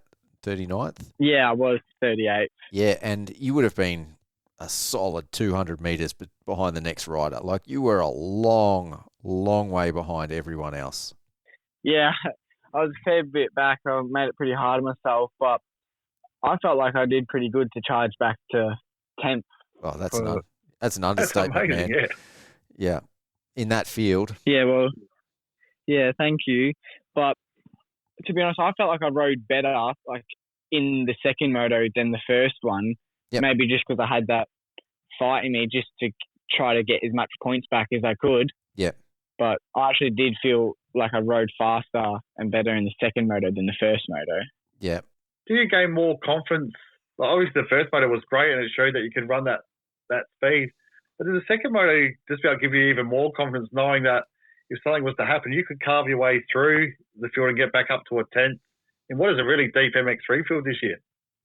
Yeah, it does give me heaps of confidence, because then it gives me more, belief that I know I can do it. And if I do have a mistake or mishap like what happened, I can make my way back and still get a decent amount of points for that race. Talking to your riding buddies and some of your training buddies, they all say that you've got a fair bit of dog in you. Like you'll fire up when there's a bit of adversity. So, after you went down and you had to catch the next rider and then fight your way through the field, like, what's going through your mind? Are you just like totally focused in the zone, or you're kind of riding with a bit of fire in the belly? Oh, well, a bit of both. Like, I was a bit pissed off about like the crash because I was in the first motor I got fourth, so there could have been a podium chance if everything went well. And then I, of course, had to crash in the first turn, so I was just like pretty pissed off about that. And I was like, oh shit! And I just tried to make my way back as fast as I could, and it just put down a massive charge and see how long it lasted. But I think it might have been adrenaline from the bit of the crash and been a bit like pissed off about it, but I could just put down that charge for the whole entire race, which was pretty good. So did you, you said in the first moto you sort of felt a bit of fatigue and you pumped up a little bit. Did you actually get that in the second moto, or was it all adrenaline? Nah, not at all. I just charged that whole and single time. Yep. But I honestly think I only fatigued because I started to make mistakes because he was there. Because after when he passed me, I was like, oh, sweet, I got like a second win. So I think it was only because I wasn't used to him being there and me trying to pull another gap, if that makes sense. Riding a bit tight. Yeah, like a bit pumped up and maybe not used to someone being right there while you're still trying to go as fast as you can. Yep. But it's all learning, so it's all a part of it, I guess. Yeah, for sure. So have you got any particular tracks on this year's program that you're particularly looking forward to? Yeah, I'm actually really looking forward to Traralgon and Gilman. They're my two ones that I'm actually really looking forward to because I love Gilman. And I'm going to do the SA state titles there, so should be good. And I can't wait to ride because it's actually, I'd say it's up there with my top 3 favourite tracks. Oh, fantastic. Yeah, you love the sand. That's your neck of the woods. Oh, yeah, I do love the sand. Yeah. That's your neck of the wood, Ads. Yeah, I've watched Kayden do a few laps around Gilman at some state title events. He's been over and raced the juniors over here, junior state titles a few times. So I know what he's capable of around Gilman. If he can, after seeing what he's done at Wonthaggi, there's every chance we see him on a podium at Gilman. I know he can rail around that track. So I'm looking forward to seeing him out there. Not to count my chickens, but hopefully that could be the case. Yeah, how'd you go at Gilman last year? Gilman last year, I actually I did good. I had some ups and downs. I think I got 12th overall for the round or something like that. Yep. But in qualifying, my bike blew up, so I had to quickly run back to the pits and get my other bike. But in the first moto, I actually can't remember what happened. I think I just had a bad race and then finished like a bit back. But then in the second one, pulled it back and got 7th or something. So I was pretty happy with that. Yeah. Did you, unless I'm getting you mixed up with someone, did you maybe have a first turn crash or go down in the first turn at Gilman in the first moto last year? Oh, yeah, that's right. I got tangled up with Seth Birchall. That's right. I thought so. Yeah, my memory didn't fail me. Yeah. Nah, but he switched on. Yeah. So hopefully no more first turn crashes because I swear they. Yeah, there, you've got them all out of the way now with the at the first round. Touch wood. So what's the plan for the rest of the year now? You're obviously going to do all the ProMX. Are you going to race Supercross this year as well? At the moment, yeah, I plan on racing it. Obviously, we got to train it as soon as motocross finish, but I am planning on racing it this year because this year it is my last year in MX3 and SX3, so I really would love to do it. So, and I was trained it last year for preparation to race it this year. Fantastic. So as long as I stay fit and healthy, should be good to go. No, awesome. Well, yeah, thanks for coming on the line for a chat, and look forward to seeing you at the next round at Appin. Thanks, mate. I'm looking forward to see you there. No, thanks, Strode. Okay, 85s, we won't spend too much time on this class, but yeah, some great racing, very heavily contested again. I think the results pretty much were what I was expecting. I was probably expecting Zeth Thomas to win both motos. He come from, I think, a little bit behind in the first one, come from about mid-pack and worked his way from the front, and then in the second moto he just got to the lead and pulled a gap on Blake Bohannon and ran away with a win. But yeah, definitely some very exciting talent coming through in that class. Did Blake Bohannon win the 65s last year? I think he did. We need to drag Jay in here for these ones because he knows more about these kids than I do. Yeah. That's it's like when I talk to Lee McIntosh and he gets his son Chase, who races an 85. He knows everything that's happening in the junior scene, all around the country. Oh, I can guarantee Jay could tell me exactly who finished where in the 85 class and what happened to every rider on the weekend. Yeah.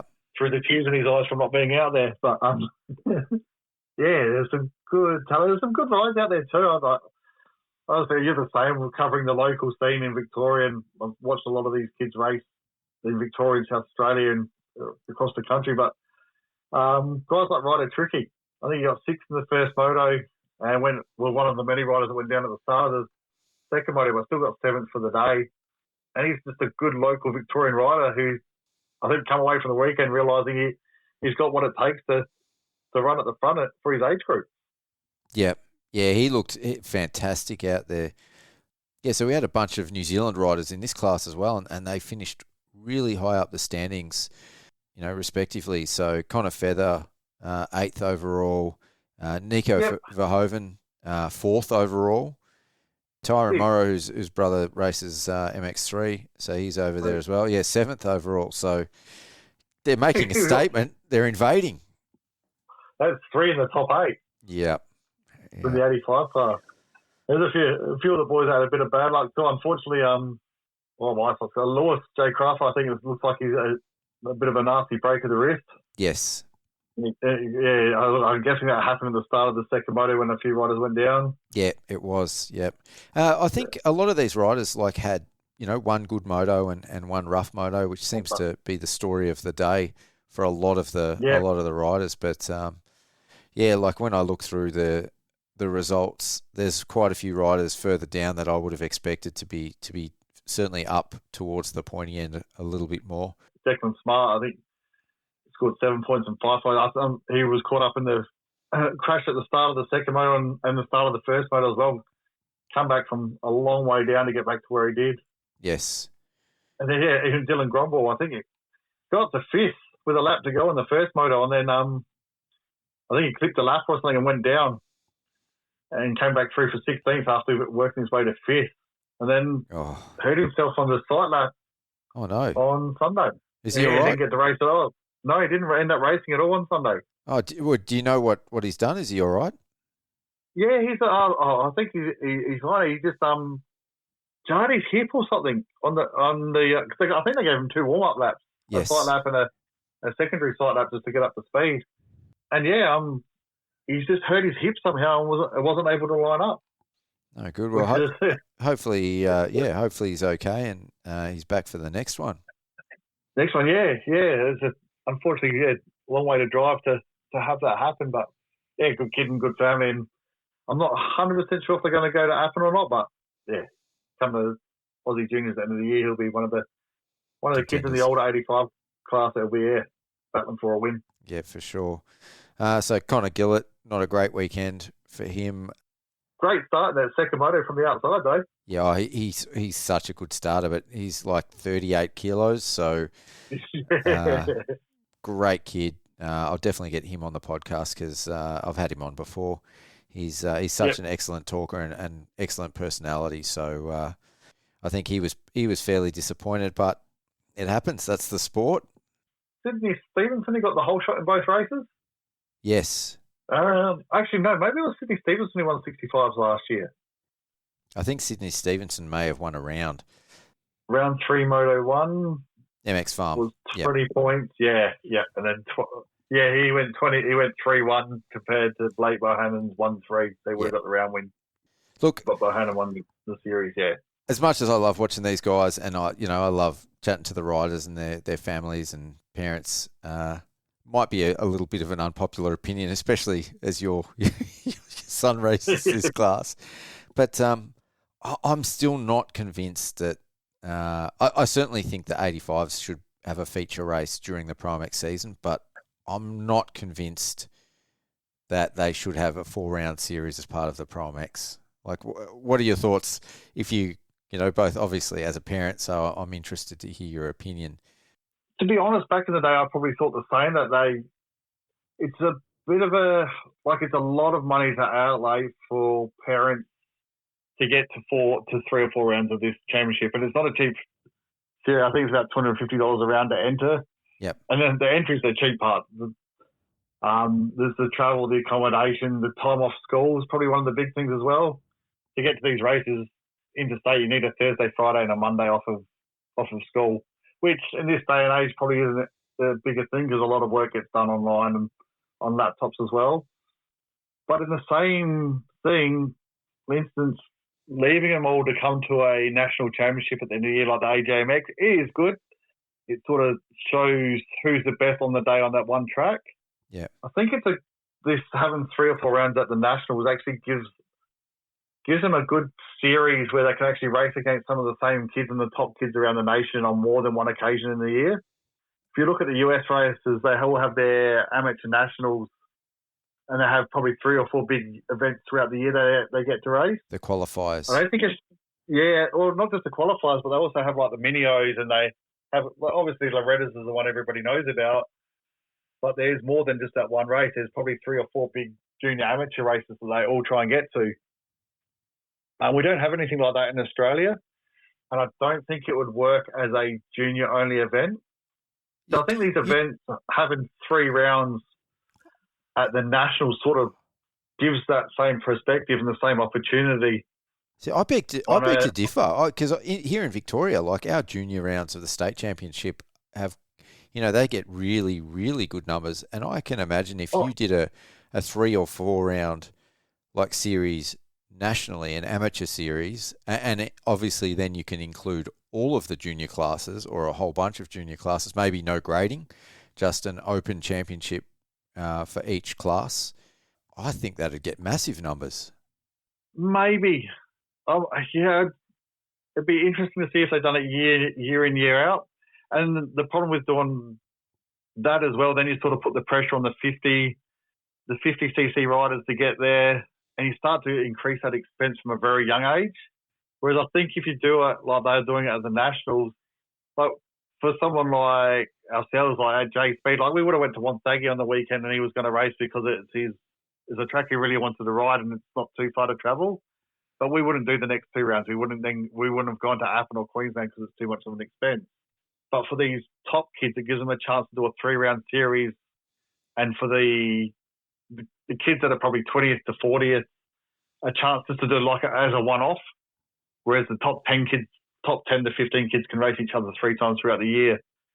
So I think if you made it just a junior thing, you might not quite get the same numbers. and just for the experience of these kids getting the race with at the pro level, then I think it sort of pads out the day a bit too. I would rather see more of the main guys. Like, I feel like they pack so much in, like 6 classes in a you couldn't do 6 for a single day event. No, the only way you could do it as they do for the rest of the rounds, only have the 4 classes. But yeah, you might be right. Maybe people would rather just see the It's hard to say. You go the full US style and just have your 2 classes and that's it. I think MX3 and MXW need to be there. I would like to see those 4 classes. Maybe you can have more MXW and more MX3 on the Saturday at the 2-day events, and then MX1 and MX2 on the Sunday. Doing 2 motos each. If you go to a 2-day, you're going to need more than probably 4 classes. Yeah, I think even if you... But you can do extra motos. You could do extra motos. But even if you look at what the US do, when they get... Because they still, I think most rounds, they have an amateur day on either the day before or the day after all their nationals. And then they just run multiple classes. So, yeah, maybe that could be another option, is have every round be a 2-dayer and have the juniors... have 2 or 3 junior classes on the Saturday and really focus on the senior racing on the Sunday. Yeah, the senior riders get a warm up or a practice or even a qualifying on that earlier day.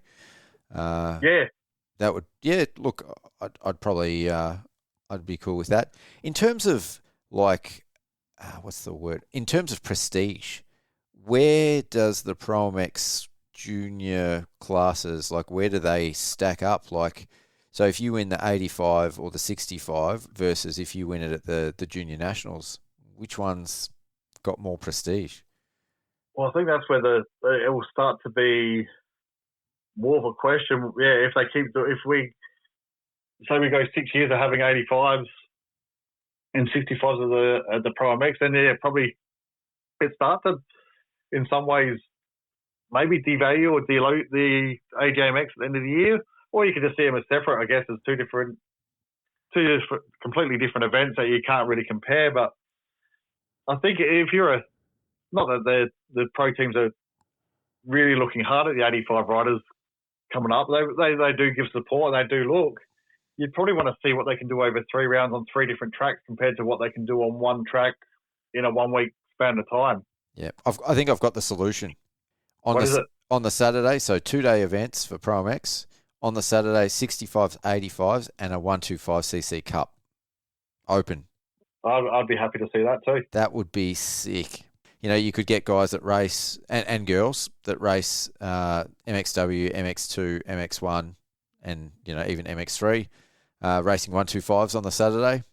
That would be cool. Just an all-in, best of the best 2-stroke Cup. And then, the big show, MXW, MX3, MX2, and MX1 on Sunday. I'd be happy to see that. That would be sick. It'd be interesting.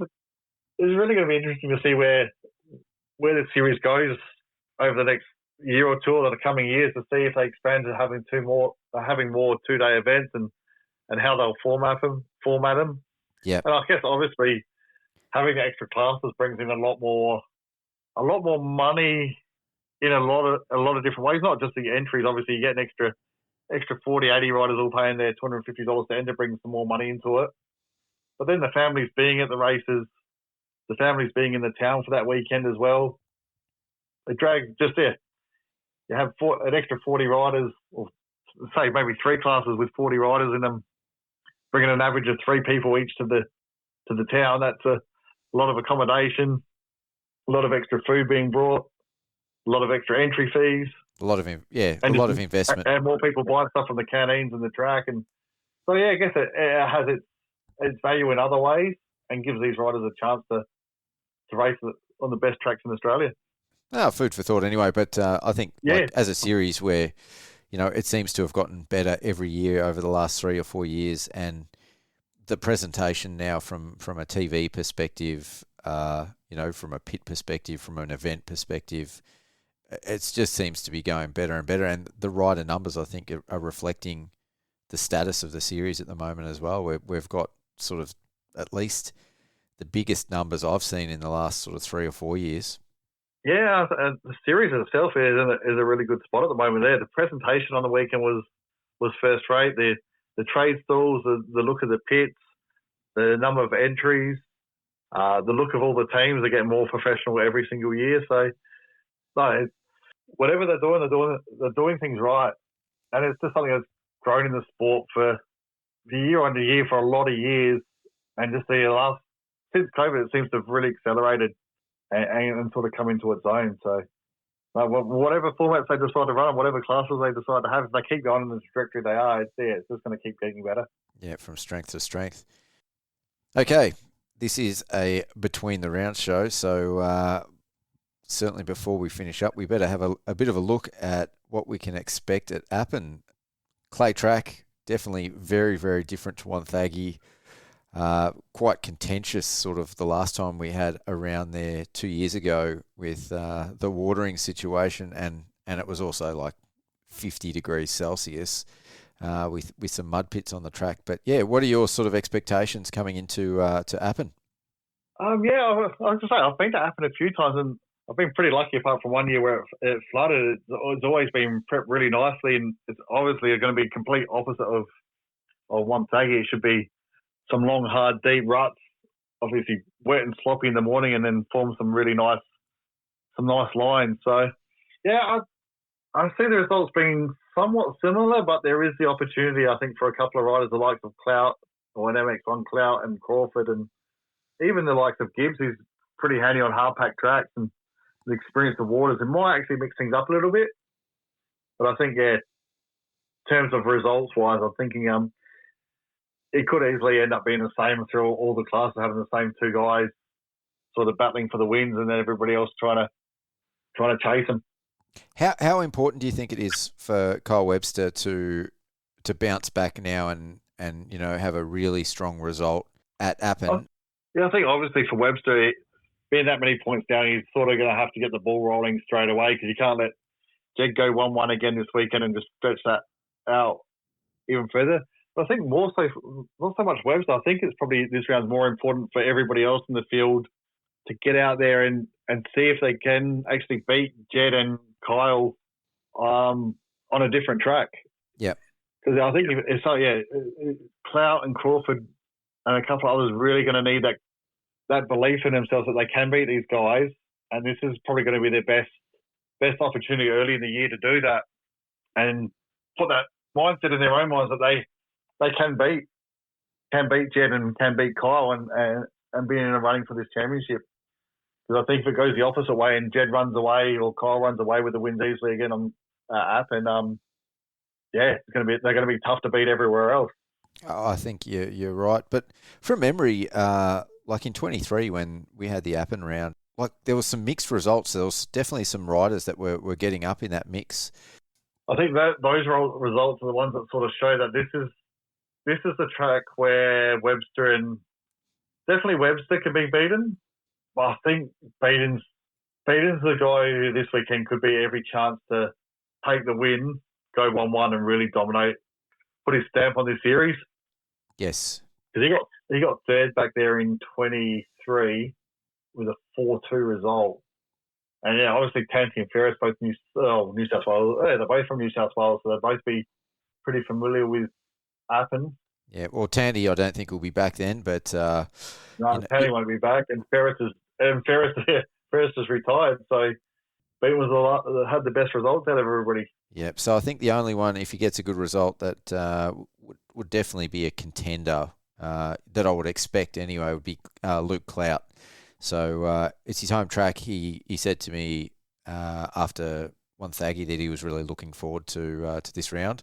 So yeah, maybe he's got something up his sleeve for Beaton as well. And obviously, I think Crawford went 1-1 in the 250 class in MX2 in 2023. Yeah. And I think Kyle Webster's going to be strong everywhere. So he's always got that potential to win and certainly compete for podiums. But this is his kryptonite. Well, yeah, looks like he went 10-5 back in 2023 this round. So it's probably not coming off the result he wanted with the crash at Wonthaggi coming into this round is probably going to be he'll probably be the toughest round for him for the year. Yep, for sure. Obviously, you can't count him out because he's a great rider and anything can happen. But yeah, if you look his results compared to the guys he'll be racing against this time around, Gibbs, Clout, and Waters were all in front and Beaton all in front of him. And I think, like for the other classes, like looking over the riders that we've got, we didn't really lose anyone in MX2 or MX3 from the the contenders for the championship. So everyone's going in relatively healthy, unless there's sort of some mishaps in between now and then. So I think we can sort of expect, like we covered on the preview show, the riders that we've sort of named, I think they're still going to be the ones that are up there competing for championships. Like in MX2, it's certainly going to come down to Brodie Connolly and Ryder Kingsford, and then there's probably 3 or 4 other guys that are going to be right on their heels. But I don't see anything really changing too much in those other classes. It seems like those riders are a little bit more well-rounded than sort of what we see in the MX1 class, where some of these veterans of the MX1 class have their distinct specialties. Would you agree with that? Yeah, you just about would, yeah, because if you look at it, you're probably not expecting too much differences results-wise up the front in MX2 and MX3. There might be, after the top 5 in MX3, there might be a lot of change-up, but for the most part, MX1, especially at the front of the field, Appin could really mix up the results. Yeah, we could walk away from the weekend with a Clout Crawford 1-2, and who knows, a Waters or a Gibbs in 3rd, 4th, and really mix things up. No. But at the same token, you could see Jed could easily go 1-1 and really blow things apart early in the season. Yeah, I mean, if he goes 1-1, that's another 6 points, at worst, that he's got on top of his current lead. And we know how he sort of improved through the season last year. I think if Jed goes 1-1 at Appin, that's really going to make things increasingly difficult for everyone else in the class to catch him. I think if he goes 1-1, he's making a statement that he's potentially going to run away with the championship. Yeah, and then it goes 1-1, then you run into Gilman where he'll be strong at Gilman. Yeah, that would. From there on to the rest of the season, it's hard to keep pulling those points back.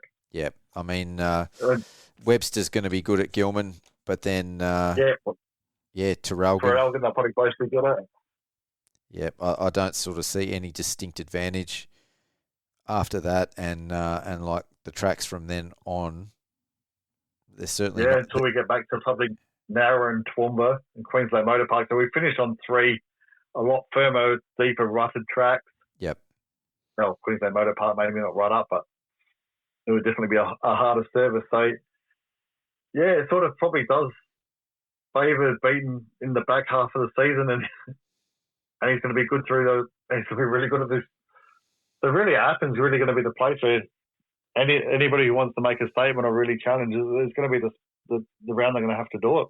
I guess it could be like the Australia's version of Daytona. It's like the championship doesn't start until Daytona. We've got the championship doesn't really start until Appin. Round 2. Yeah, round 2. Yep. So it's pretty much that's halfway through their season, which means they've got another 8 rounds to go there, and for us that's another 7 rounds. So it's kind of it's kind of comparable. It's going to be a very interesting round, I think. Unfortunately, I don't think I'm going to be there at this stage live at the track. I'm looking at making plans.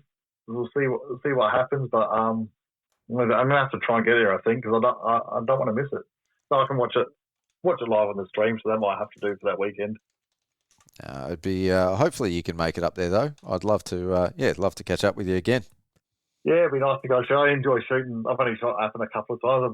I really enjoy going up there and shoot that track again, but we'll see what happens. I'll definitely be at Gilman for the round after, and we'll see where we go from there. But I'll have to.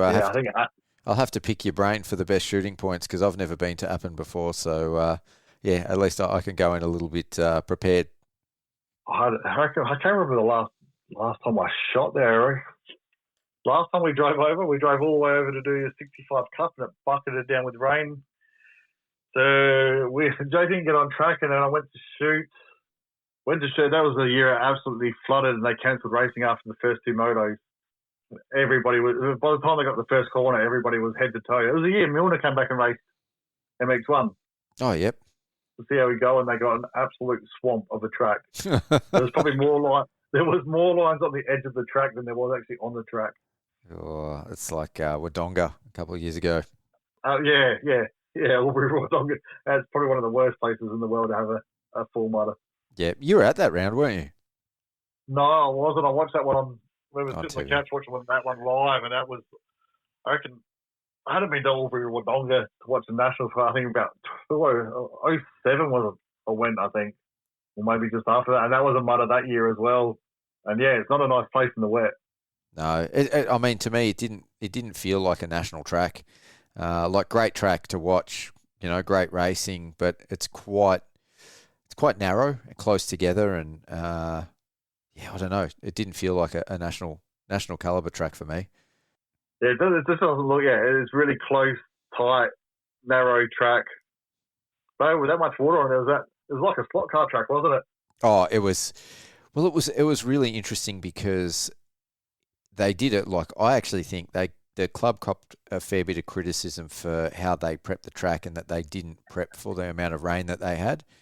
But like on race day, it actually held up for the first couple of practices quite well, and it wasn't until about halfway through the MX3 practice, and the 250s got out there and they just started breaking through, and it was almost like they broke through a crust into groundwater, and then after that it just turned to soup, like deep rutty soup.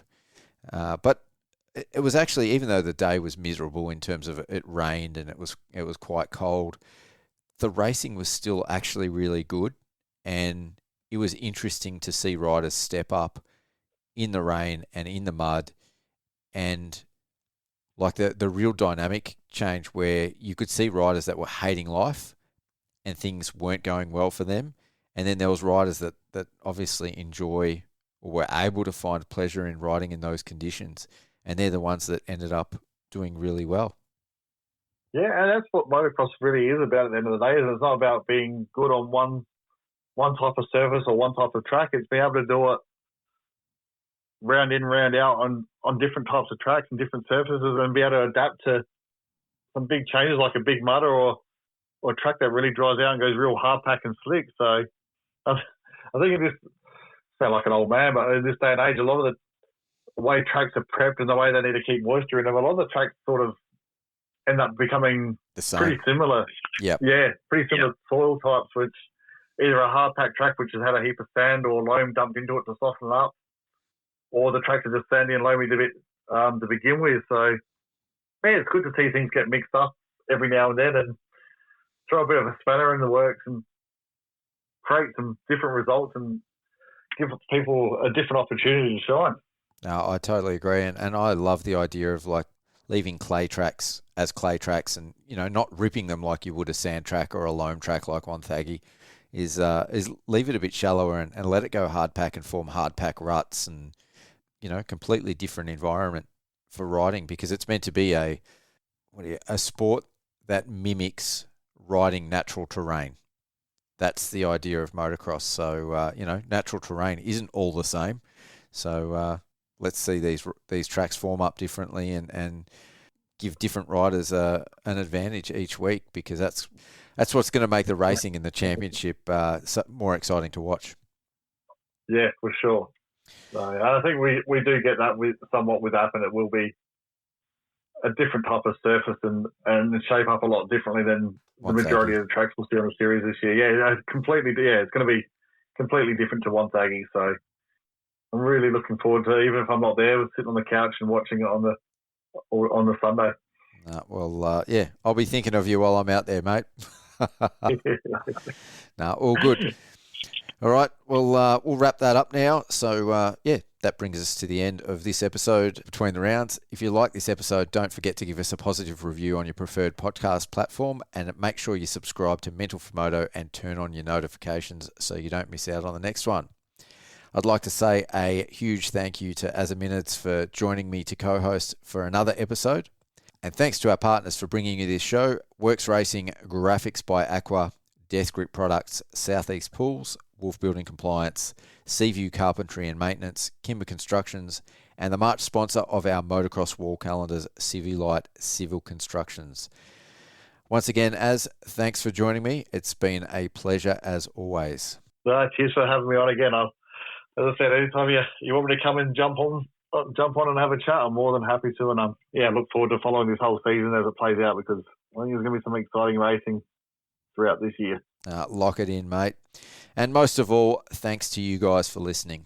On behalf of Mental4Moto, I've been your host, Pete Wolf. Until next time, see ya.